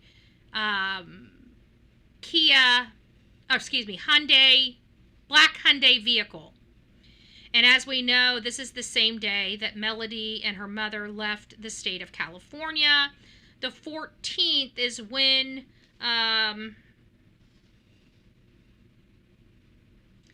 I believe they found her. Yeah, they found Kada, and the 14th is the day the report was made for Melodee's missing person. So they do have some dates that cross-reference from one to the other, and it's just a coincidence. They're not linked in any way, and one doesn't have anything to do with another, but it's just a segue point for the cases because we're going from one case to another.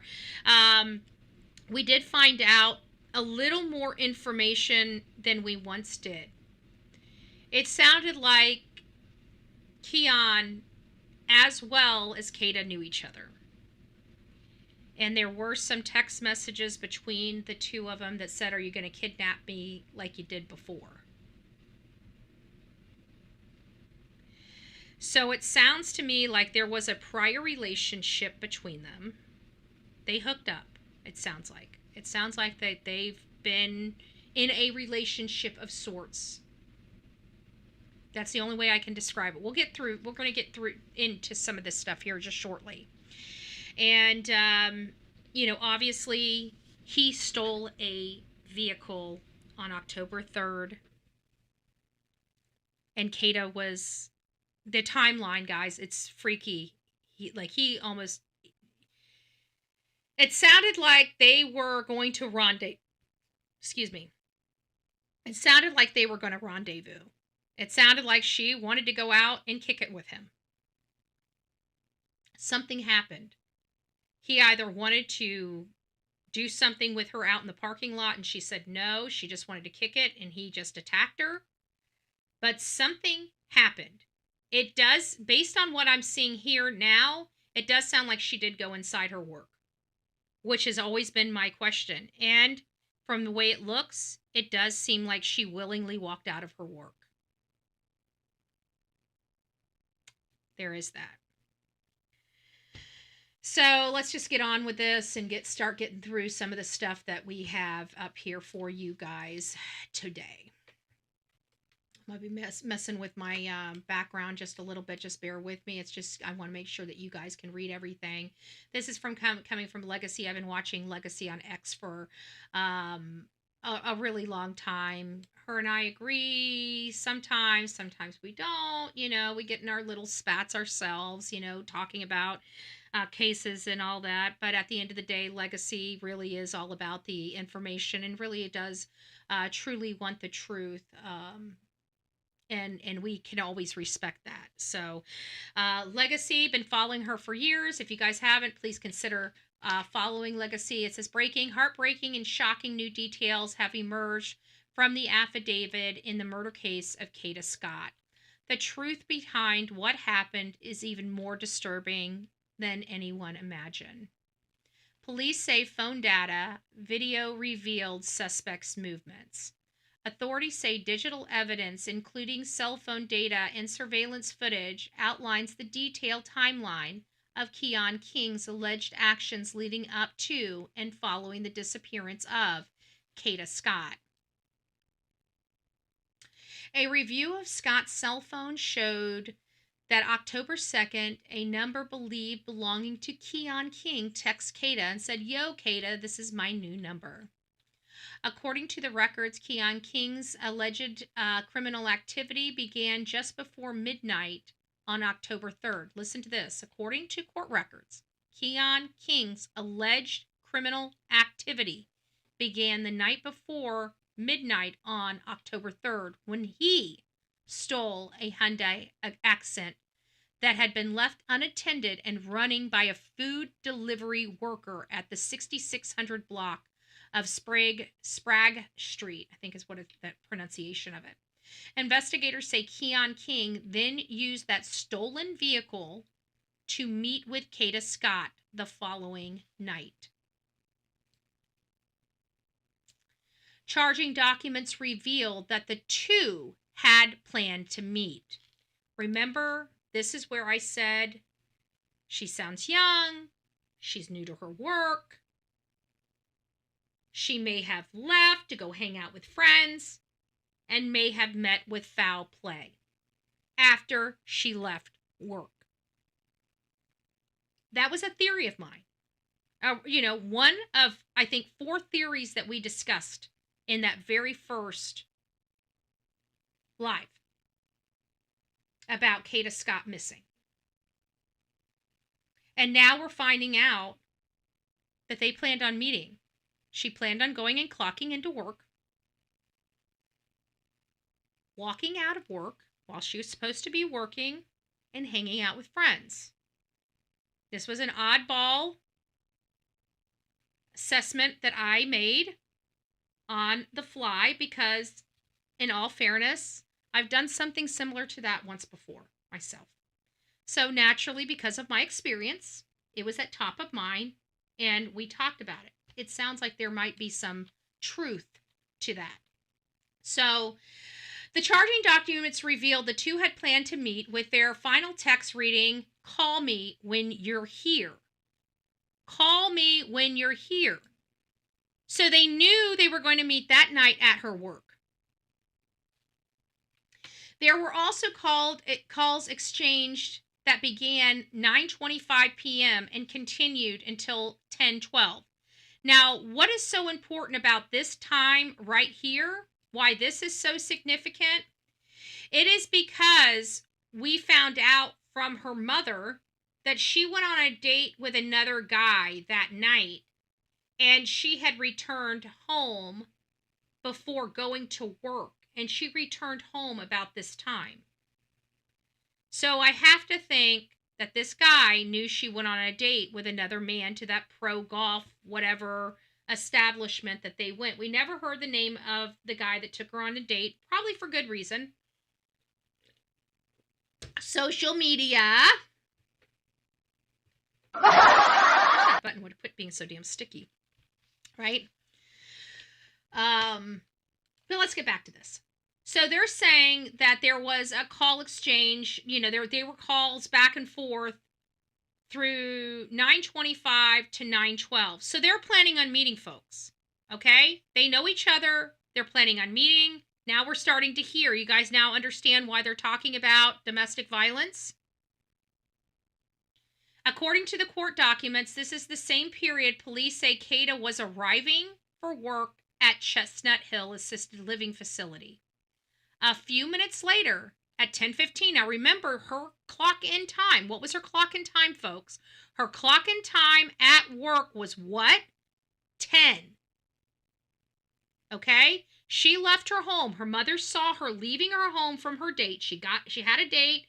She came home from her date. She changed clothes. She got in her car, said, "Bye, Mom. I love you. I'll be back in the morning." Her mom said, "Have a great night at work," right? She gets in her car. She proceeds to head to work. She leaves her home at 9:45. Her work's only 5 minutes down the road. That's conceivably that she got to work at 9:50, most likely going in and sitting in either the break room until 10 so she can clock in, or she probably clocked in like me. When I get to work, I'll sit, I'll get myself a cup of coffee, and then I'll go clock in about 5 minutes early because that's when I'm starting my work. And if they get a problem, then I'll clock out 5 minutes early, or I'll take an extra 5 minutes on my lunch break if need be. That's typically what I did. So they're telling us that they had exchanges from 9:25 to 10:12. To me, that tells me she's already in work because she had to clock in by 10. So a few minutes later, at 10:15, investigators say cell phone data placed both Keon King and Kada near her workplace. So one of two things happened. She either went inside or they were outside the workplace still chatting and she was running late for work. I kind of feel like she went inside her workplace because it wasn't until 10:15. That would have given her probably about 20 minutes at work. Didn't they say she stayed there about 20 minutes before leaving? Remember that tidbit of information? Well, it sounds like based upon this, that is accurate. She went into her work, was there about 20 minutes. He called her. They were trying to kick it. She was sneaking out of work to go meet him, and he killed her.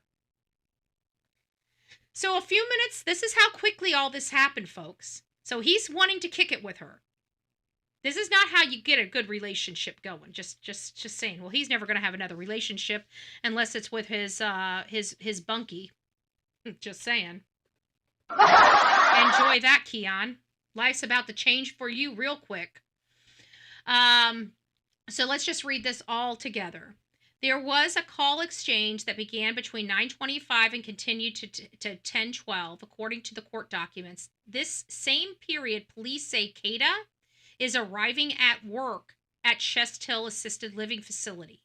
A few minutes later, from 10:15, investigators say the cell phone data places both Keon and Kada near her workplace. The last confirmed time Scott was seen alive. She was seen alive at 10:15. This is how quick it happened. So she walks outside with Keon, and within 9 minutes, now I want you guys to go back to the Idaho 4, because within 9 minutes, her phone is turned off. Her phone went offline. So at 9:24, Scott's phone went offline. 4 minutes later, at 10:28, the stolen Hyundai Accent was seen parking at the rec center, and it remained there for 2 days. They said she was deceased within 20 minutes. So he got her in the car, in the stolen car that he stole the day before. He attacked her, unalived her, and then a day and a half later, he goes out and buries her. I believe she was set up. I believe he was planning on doing this to her. I do too. So let's keep reading. Using advanced cell phone tracking, investigators trace Keon to a resident at the 5500 block of Belmar Terrace. A search warrant of the home uncovered contractor bags, a hammer, ammunition, and other items. According to the court document, 2 women living there were detained and questioned, but later released. Keon King, however, was not found at the location. The criminal complaint states Keon King's phone showed multiple trips between Belmar Trace House and the surrounding area. And the area surrounding the vacant Ada Lewis Middle School, where Scott's body was eventually discovered. At 11:39 p.m. on October 5th, surveillance footage allegedly captures King's registered Toyota Camry parking at the rec center. So now he's there with somebody because 2 people are seen getting out of his car. It is my belief that it was him and his brother. And they're seen removing a large object consistent with a human body from the trunk. Now, remind you, this is that car, that 2008 Hyundai Elantra was parked at that school at 10:24, okay? And had not moved for 2 days. They're pulling up in the Camry and pulling a body out of the trunk. How did she get from the 2008 Elantra into the trunk of the Camry? Obviously, he transported her. Did he hurt her and take her and her for a couple days before? Which I don't think is true because they said she was dead within 20 minutes of being with him. And that's what the evidence appears to be. But at 11:39 p.m. on October 5th, they do see human, but they say 2 people exits the vehicle, and about 4 hours later, 2 people are seen removing a large object consistent from the trunk. The trunk of what? Now, I might be assuming here because they might be talking about the trunk of the Hyundai Elantra, or the black Hyundai versus the Camry, but it's unclear the way it's written here. We'll find out. Detectives are also examining a series of text messages exchanged between Kada Scott and Keon King in the days leading up to her disappearance. For example, one message sent by Kada at 10:07 in the morning on October 4th. This is before she went to work, and this is before she had her date with the other guy that took her to the pro golf thing, right? So nearly 12 hours before she went missing has drawn particular attention because she writes, "Kidnap me again." It's not clear whether Kada Scott was joking or being sarcastic, or if Keon had in fact abducted her before. What was she thinking? Did she know this guy? The messages was sent to a number linked to Keon, according to investigators, who replied shortly, "Better be up to," right? So he's basically telling her he wants to hook up. Keon declined a police interview after he turned himself in October 4th, court documents show. So obviously something happened, and he snapped. There's the gold car. Oh, you guys can't even see it. There it is. There's the gold car right there. Oops.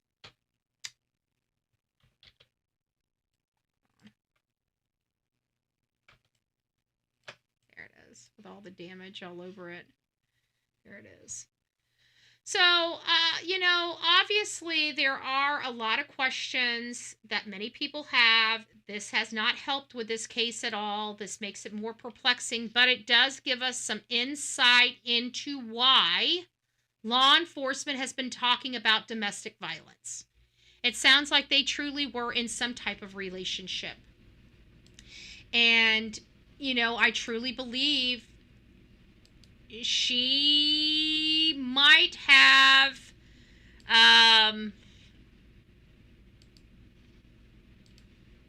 stepped into it.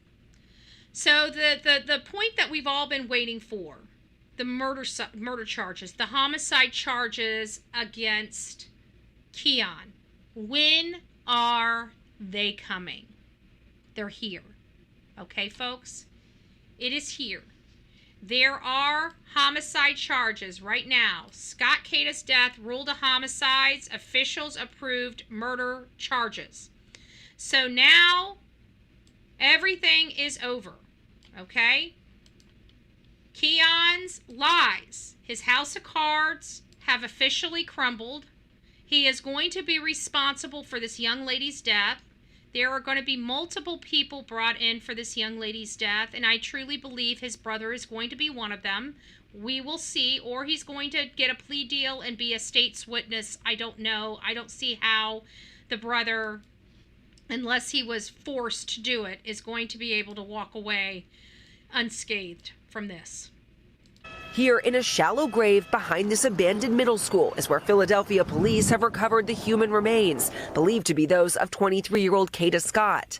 Investigators say they made the discovery after searching the same area where Scott's personal belongings were found days earlier following an anonymous tip. They're now awaiting official confirmation from the medical examiner's office. No one is happy that this is the ending. This person has been deceased for a few days, and so for some time. Scott went missing 2 weeks ago, shortly after arriving for her overnight shift at a senior living facility. 10 days later, the suspect, 21-year-old Keon King, turned himself into police. He was the last person with her. He was traveling with her when her phone goes offline. We have every reason to believe at this point she did not go willingly. In this chilling video, investigators say you can see King shortly before he kidnapped and assaulted. They said she did not go willingly, so it must have been she wanted to probably meet him outside, and when he wanted more from her, she was probably like, no, I got to go back in, and he wouldn't let her, and that's when the kidnapping ensued. That's what it sounds like to me. That's what A different woman earlier this year. Go away, don't come over here. The Philadelphia DA's office says that case was dropped after the victim failed to appear in court. But the office is now refiling those charges, along with kidnapping and other offenses related to the disappearance of Scott.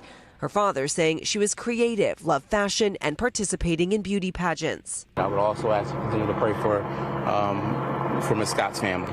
Records show King is currently being held on $2.5 million bail. He has not entered a plea, and his attorney has not responded to NBC News' request for comment.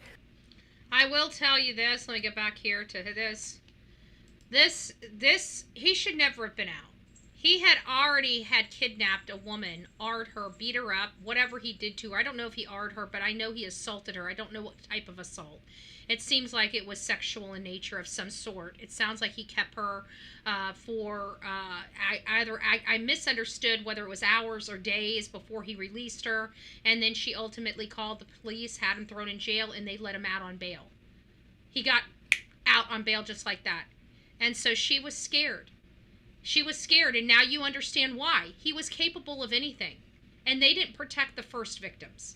And then they want to say it's about bail reform. While it is a problem, they could have appealed what happened, and they chose not to. There's so many things that DA's office failed to do, and it cost a young lady her life. And this is happening all over the country, and we've got to put a stop to it. Guys, if you're not going to be looking for law and order, I don't know what you are looking for this year in your politicians. Everything. And I mean everything. I don't care what side of the aisle you're on. It has to be law and order. It has to be law and order. It has to be law and order. I know they're going to try to confuse you and want to make it about race, want to make it about our health care, want to make it about everything. Right now, we're not going to have health care if we're not breathing, okay? We don't have to worry about our economy if we're not breathing. Okay? Let's make sure that we can live safely to have these discussions about, health care and other things. But right now, we need to lock all these animals up. Because to be honest with you, I don't want him living next to you. Let me rephrase that. I don't want him living next to me, therefore I'm not going to have him live next to you. Okay? I'm not one of these foo-foo people that live in my ivory tower that say, hey, we want them out so they can live next to you because we have our gated communities and he'd never be able to live here, so we're going to always be safe. But we want to be politically correct, so we're going to say, free the criminals! Free the criminals! Let the low class deal with them. Let the low class deal with them. That's what happened. That's what's happening all over our country. We got these white liberal bitches out there making these new ways for these criminals to be out there to harm us, knowing that these people will never harm their family. Why? Because they got more money than God, and they live behind walls and fences and stuff like that to protect them. But me and you, the people way down here, well, we don't get it like that. All right? We don't get it like that at all. So for us, in order for us to save ourselves, political correctness has to go out the window, and we have to be realist here, and we need to be voting for law and order because we don't want this animal hurting one of our children. And there's 10 more Keon Kings right behind him. You know it, and I know it. I hope so. I hope so. I hope so, Mike. I hope. All right, guys, that really is, we have a few more talking points on this. I definitely want to go through Matt. Hold on, I'm going to go through Matt. Matt deserves, I haven't had any playtime for Matt on my show in a really long time. If you guys have not, actually, I do want, we got three more things, but I definitely want to give Matt some time. If you guys don't know Matt Thibodeau, he's a college kid. I just adore him. I adore him a lot. And he's just real. He really is just a real down-to-earth person. He never accuses, but like even in this one, I just like how he does it because he never really accuses. He just asks questions like, how could you do this if this, And it's like, he's almost accused, but he's making you do it because he's giving you the choices, and you're like, He's gotcha. So sign up for him. This is his TikTok channel, but he also has a channel here on YouTube as well, and it's Matt Thibodeau. So definitely a great kid. Definitely wants you guys to sub up for him here as well as TikTok.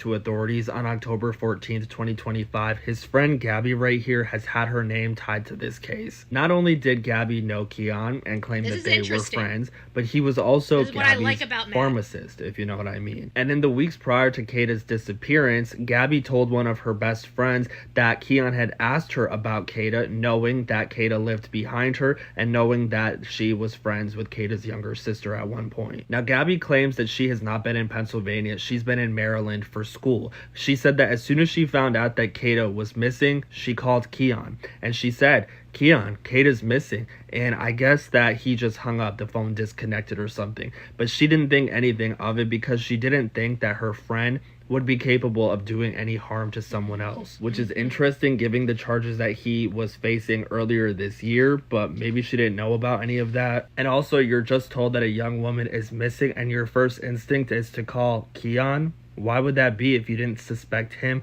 of having some sort of involvement in this? Now, Gabby says that a few days after this, her mom sends her a text letting her know that Keon had turned himself in, and she claims that she was extremely shocked. She said that she was talking to one of her best friends who she had confided in the weeks prior that Keon was asking her about Kada, and this best friend told her, like, you have to call the cops and let them know. And she responds back, "I'm not calling the cops, I'm not talking to the cops," and she says that she's not a cop caller.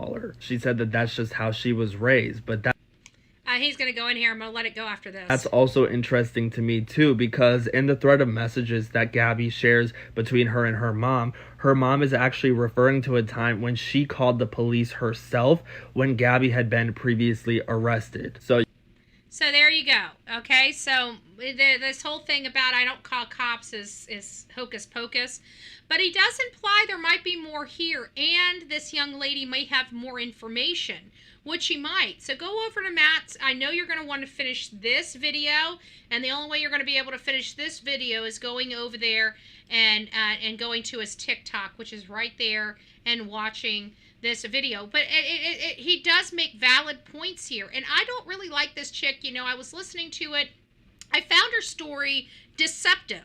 One, around her best friend, because she's saying she called her best friend to talk, and even though she was covering up the time, the actual date and time, which I find a little infuriating, next to her best friend, one, it said blocked under her best friend's name, her alleged best friend. But down at the bottom, through this whatever she put over the date and time of the call, which again, she's using that as a receipt, but you're covering up the receipt to prove that what you're saying is true.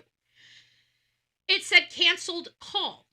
Now, the only way you're going to get a canceled call is if you pick up the phone, hit the call button, and then it cancels. But it might be because she was already blocked from her best friend, which would explain it, because it wouldn't let the call go through.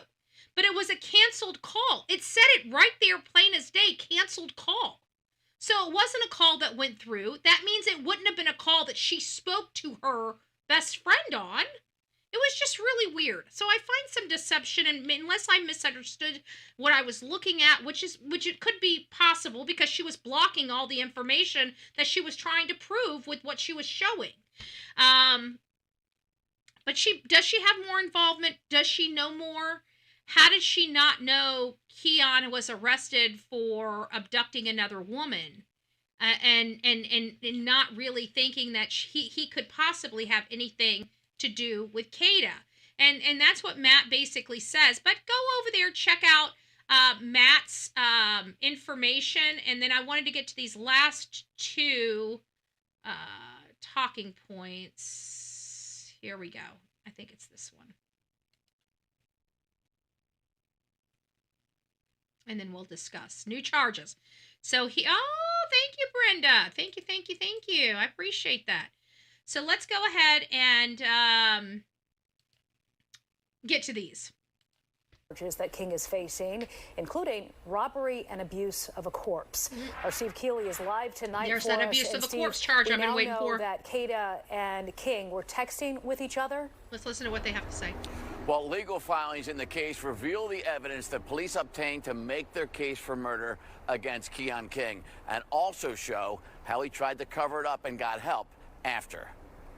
At 10:07 a.m. on the morning of October 4th, 12 hours before she was last seen, Kada Scott texted, "Kidnap me again," to her accused killer, Keon King, followed by plans to meet later that night, the affidavit of probable cause states, supporting homicide, abuse of corpse, and conspiracy charges among 11 more crimes filed against King. Sad. Detectives She walked don't know out yet into what his Kada arms. possibly meant with that "kidnap me again" text. Thank you, Whether Brenda. she had been taken before by him, or if her text was her just joking around to help her skip work that turned into awful, deadly irony. Help her skip Also work. in the court filing, video evidence King had help taking Kada Scott's body from a stolen car and burying her in the shallow grave behind the long-vacated Philadelphia public school, supporting the conspiracy charges. Detectives believe King killed Kada Scott within the hour she got into his car where she worked, and her body was left in that car for a full day after. The next night, Sunday, October 5th, the affidavit states, video shows King returned to the lot he parked that car in with Kada's body, but wasn't alone. Arriving in the gold Toyota Camry police recovered last week, video from the nearby Philadelphia Rec Center surveillance camera shows two individuals on foot approached the suspect vehicle after waiting 4.5 hours until 3:56 a.m. One motions toward the gold Camry they came in, and it drives out of the parking lot, indicating a third person involved. King and the other person with him then go back to the Hyundai Accent, remove a heavy object consistent with a human body, and carry that object to the playground in the direction of where the human remains were recovered. The Hyundai is later seen driving out of the parking lot, and it was later found set on fire and completely burned. The affidavit states the sequence of King's phone radio tower transmission measurements, coupled with video evidence from the Albury Rec Center, supports that King is present for and participates in all the crimes outlined in this affidavit. Now, while King is charged with 3 different gun crimes in these latest 11 charges today, the medical examiner's office here Gun crimes. Interesting. did not say yet how Kada was killed.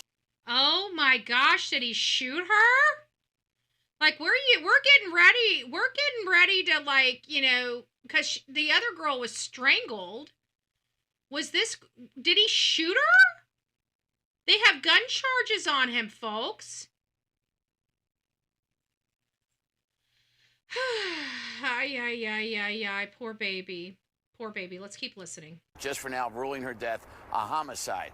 And detectives who share their police headquarters with the medical examiner's office here in the same building are nowhere near finished, they told me. They're working to now identify King's co-conspirators, those with him in those 2 cars used, one who helped put Kada in that shallow grave, and perhaps Sheba and Jason, the one who tipped off police to go back to where they had searched prior, but knew where police needed to go exactly. So I knew somebody. It was either law enforcement or a co-conspirator that told him. I was thinking it was the brother, but now we're finding out there's a third person that was out there. A third person. 2 people get out of the car, and then the car moves forward. That means that somebody was driving that car. Pinpointing those detectives Saturday to where Kada's body was buried in that. I believe a co-conspirator came forward or told somebody, broke their silence, and that person told. There's going to be more people here. There's going to be more people brought in. It just makes me wonder, because if it really was a co-conspirator that gave them where her body is, they're going to be... I just don't understand how kids can do this. How is this okay? Like, I would be scared, terrified, like sleeping with one eye open to know that my bud or my brother can off somebody and just take them off this world and not even blink an eye at it. That's some scary stuff. Finding late today by Philadelphia's medical examiner, officially ruling Kada Scott's death a homicide. And it comes as police lay out a minute-by-minute account of her interactions with the man police say will now be charged with her murder. In a 5-page affidavit filed in court today, investigators detail a series of text messages between Scott and Keon King, and some 12 phone calls between the two the day she disappeared. In a time, vivid accounts, witnesses, cell phone data, and surveillance video lay out chilling evidence of stolen cars, the involvement of accomplices, and the disposal of what police say does appear to be a human body. Action News reporter Chad Pradelli live at East Mount Airy tonight. Chad. Well, we already heard it. We already heard it. That is just,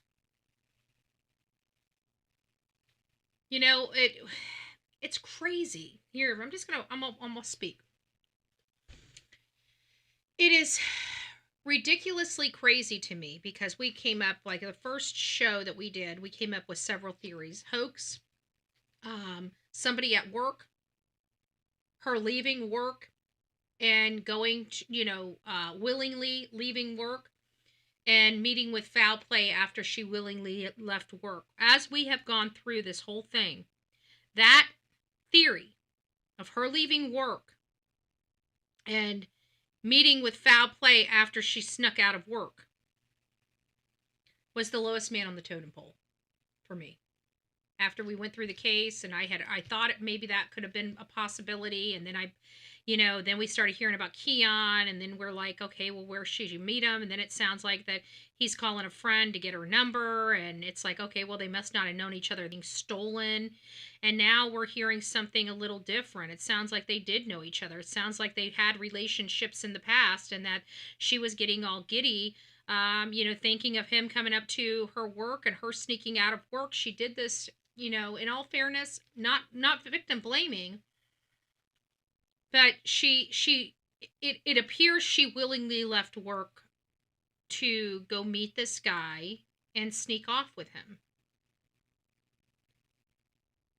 Or just to meet him and maybe get a little friendly with him and maybe go back to work and hope that something happens later when she gets off, or maybe in a day or two or whatever. It sounds to me like when she got out there, he wanted more than she was wanting to do, or he was making her feel uncomfortable, and she rejected him somehow. Obviously, if everything went the way it was supposed to be, she would have been back at work alive, right? So something went wrong. Something went wrong. I mean, if she was planning on hooking up with him, why would he want to off her? So I'm having a hard time with how we're here in Kada Scott's case, because it sounds like she was interested. It sounds like she was leaving her work. It sounds like she was going to sneak out of her work. It sounds like she was going to get herself in trouble at the 2-week job that she got. It sounds like she was being a 23-year-old, girl doing 23-year-old stuff. So why? Maybe she went to buy rugs. Yeah, but I was hearing from the people that she wasn't like that. I mean, I could be wrong, and they could be wrong too, because the people that were saying this didn't really know her that well. But it sounded like she wasn't hanging out with the people in her neighborhood that were like that. So I don't know. I'm not really, because it seems like everything that we've learned about her so far is she wasn't down like that. I mean, I guess we should wait till the toxicology. Toxicology will tell us whether she's, pines, or if there was something more in her system. But, wow, this case has really done a number on us. I think we really need to be paying attention to this case, because this case is going to be a weird one, and we want to pay attention. It's time for me to take her out, and we want to pay attention to these weird cases, because we only get these weird cases a few times, in our lifetime. These weird, really off the wall cases, but they're cases that provide us unique experiences that we're not going to get from any other case we cover. So we're really wanting to pay attention to the details and the facts of these cases, because even though we'll never see a case probably quite like this, it'll help us in the future to decipher when we start seeing cases where it could be that a woman walked off willingly and met with foul play. This was the lowest man on the totem pole outcome for me. And here it is being the reality of this particular case. It's a little different, a little weird, but we've been waiting for the murder charge and the corpse, I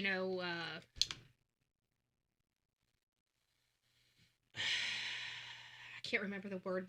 We've been on so long, my brain's starting to frits out on me. I need to go take her out.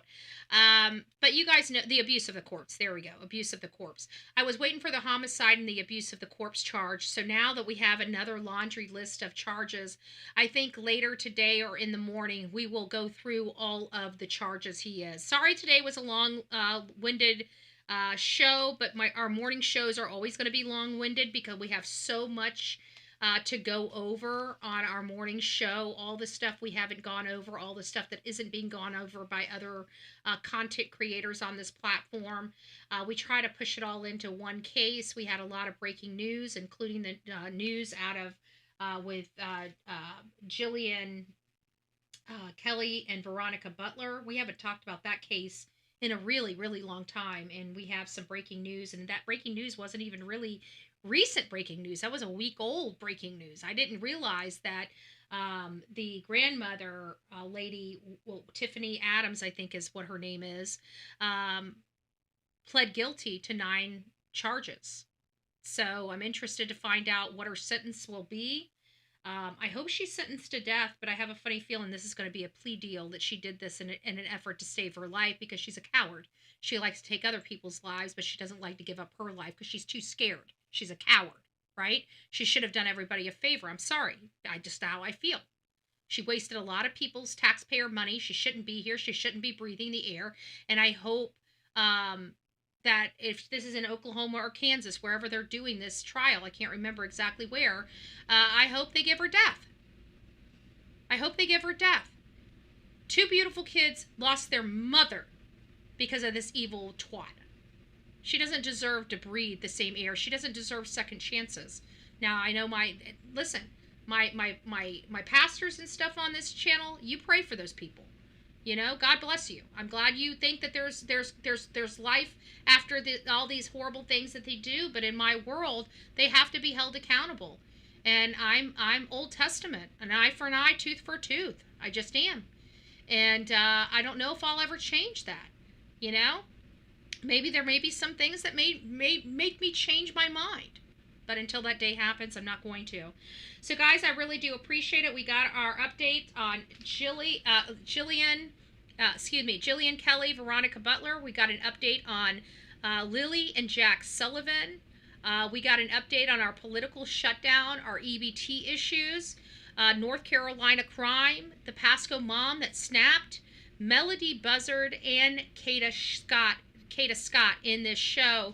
So again, if you guys are up for true crime, you guys want the latest breaking true crime news, you're going to want to tune into the Bullhorn Betty channel every single morning, where we cover the most breaking cases around this country, and we will continue to do that. And when I say this country, that includes our friends, our family next door, the Canadian folks, because we are covering our very first Canadian case in the Lily and Jack Sullivan case. I have not picked up any other case. I know there's a young boy also missing from Canada, but I've had my feel with Canadian cases, and I think we're going to stop at Lily and Jack. Not that we shouldn't advocate for these children. It's just I don't understand their laws, and it makes it very difficult for me to advocate for it. The people that can advocate for these folks, you guys can go see it on their channel. But I'm going to keep focusing on American citizens on this channel. But I feel like a fish out of water when I go outside of our country. So I don't feel like I can do provide as good of coverage as I can for our country. So anyways, rock it out with your coffee beans out. Don't forget to be fearless. If you see something, say something. And outside, she's moving. She's like, oh, that's my cue. That's my cue. I know what that means. Don't forget to rock it out. We'll see you soon. Where was I going? My brain's short-circuiting. I need a break, folks. All right, guys. We'll see you soon, and we'll be back here later this afternoon. I'm almost certain. God bless.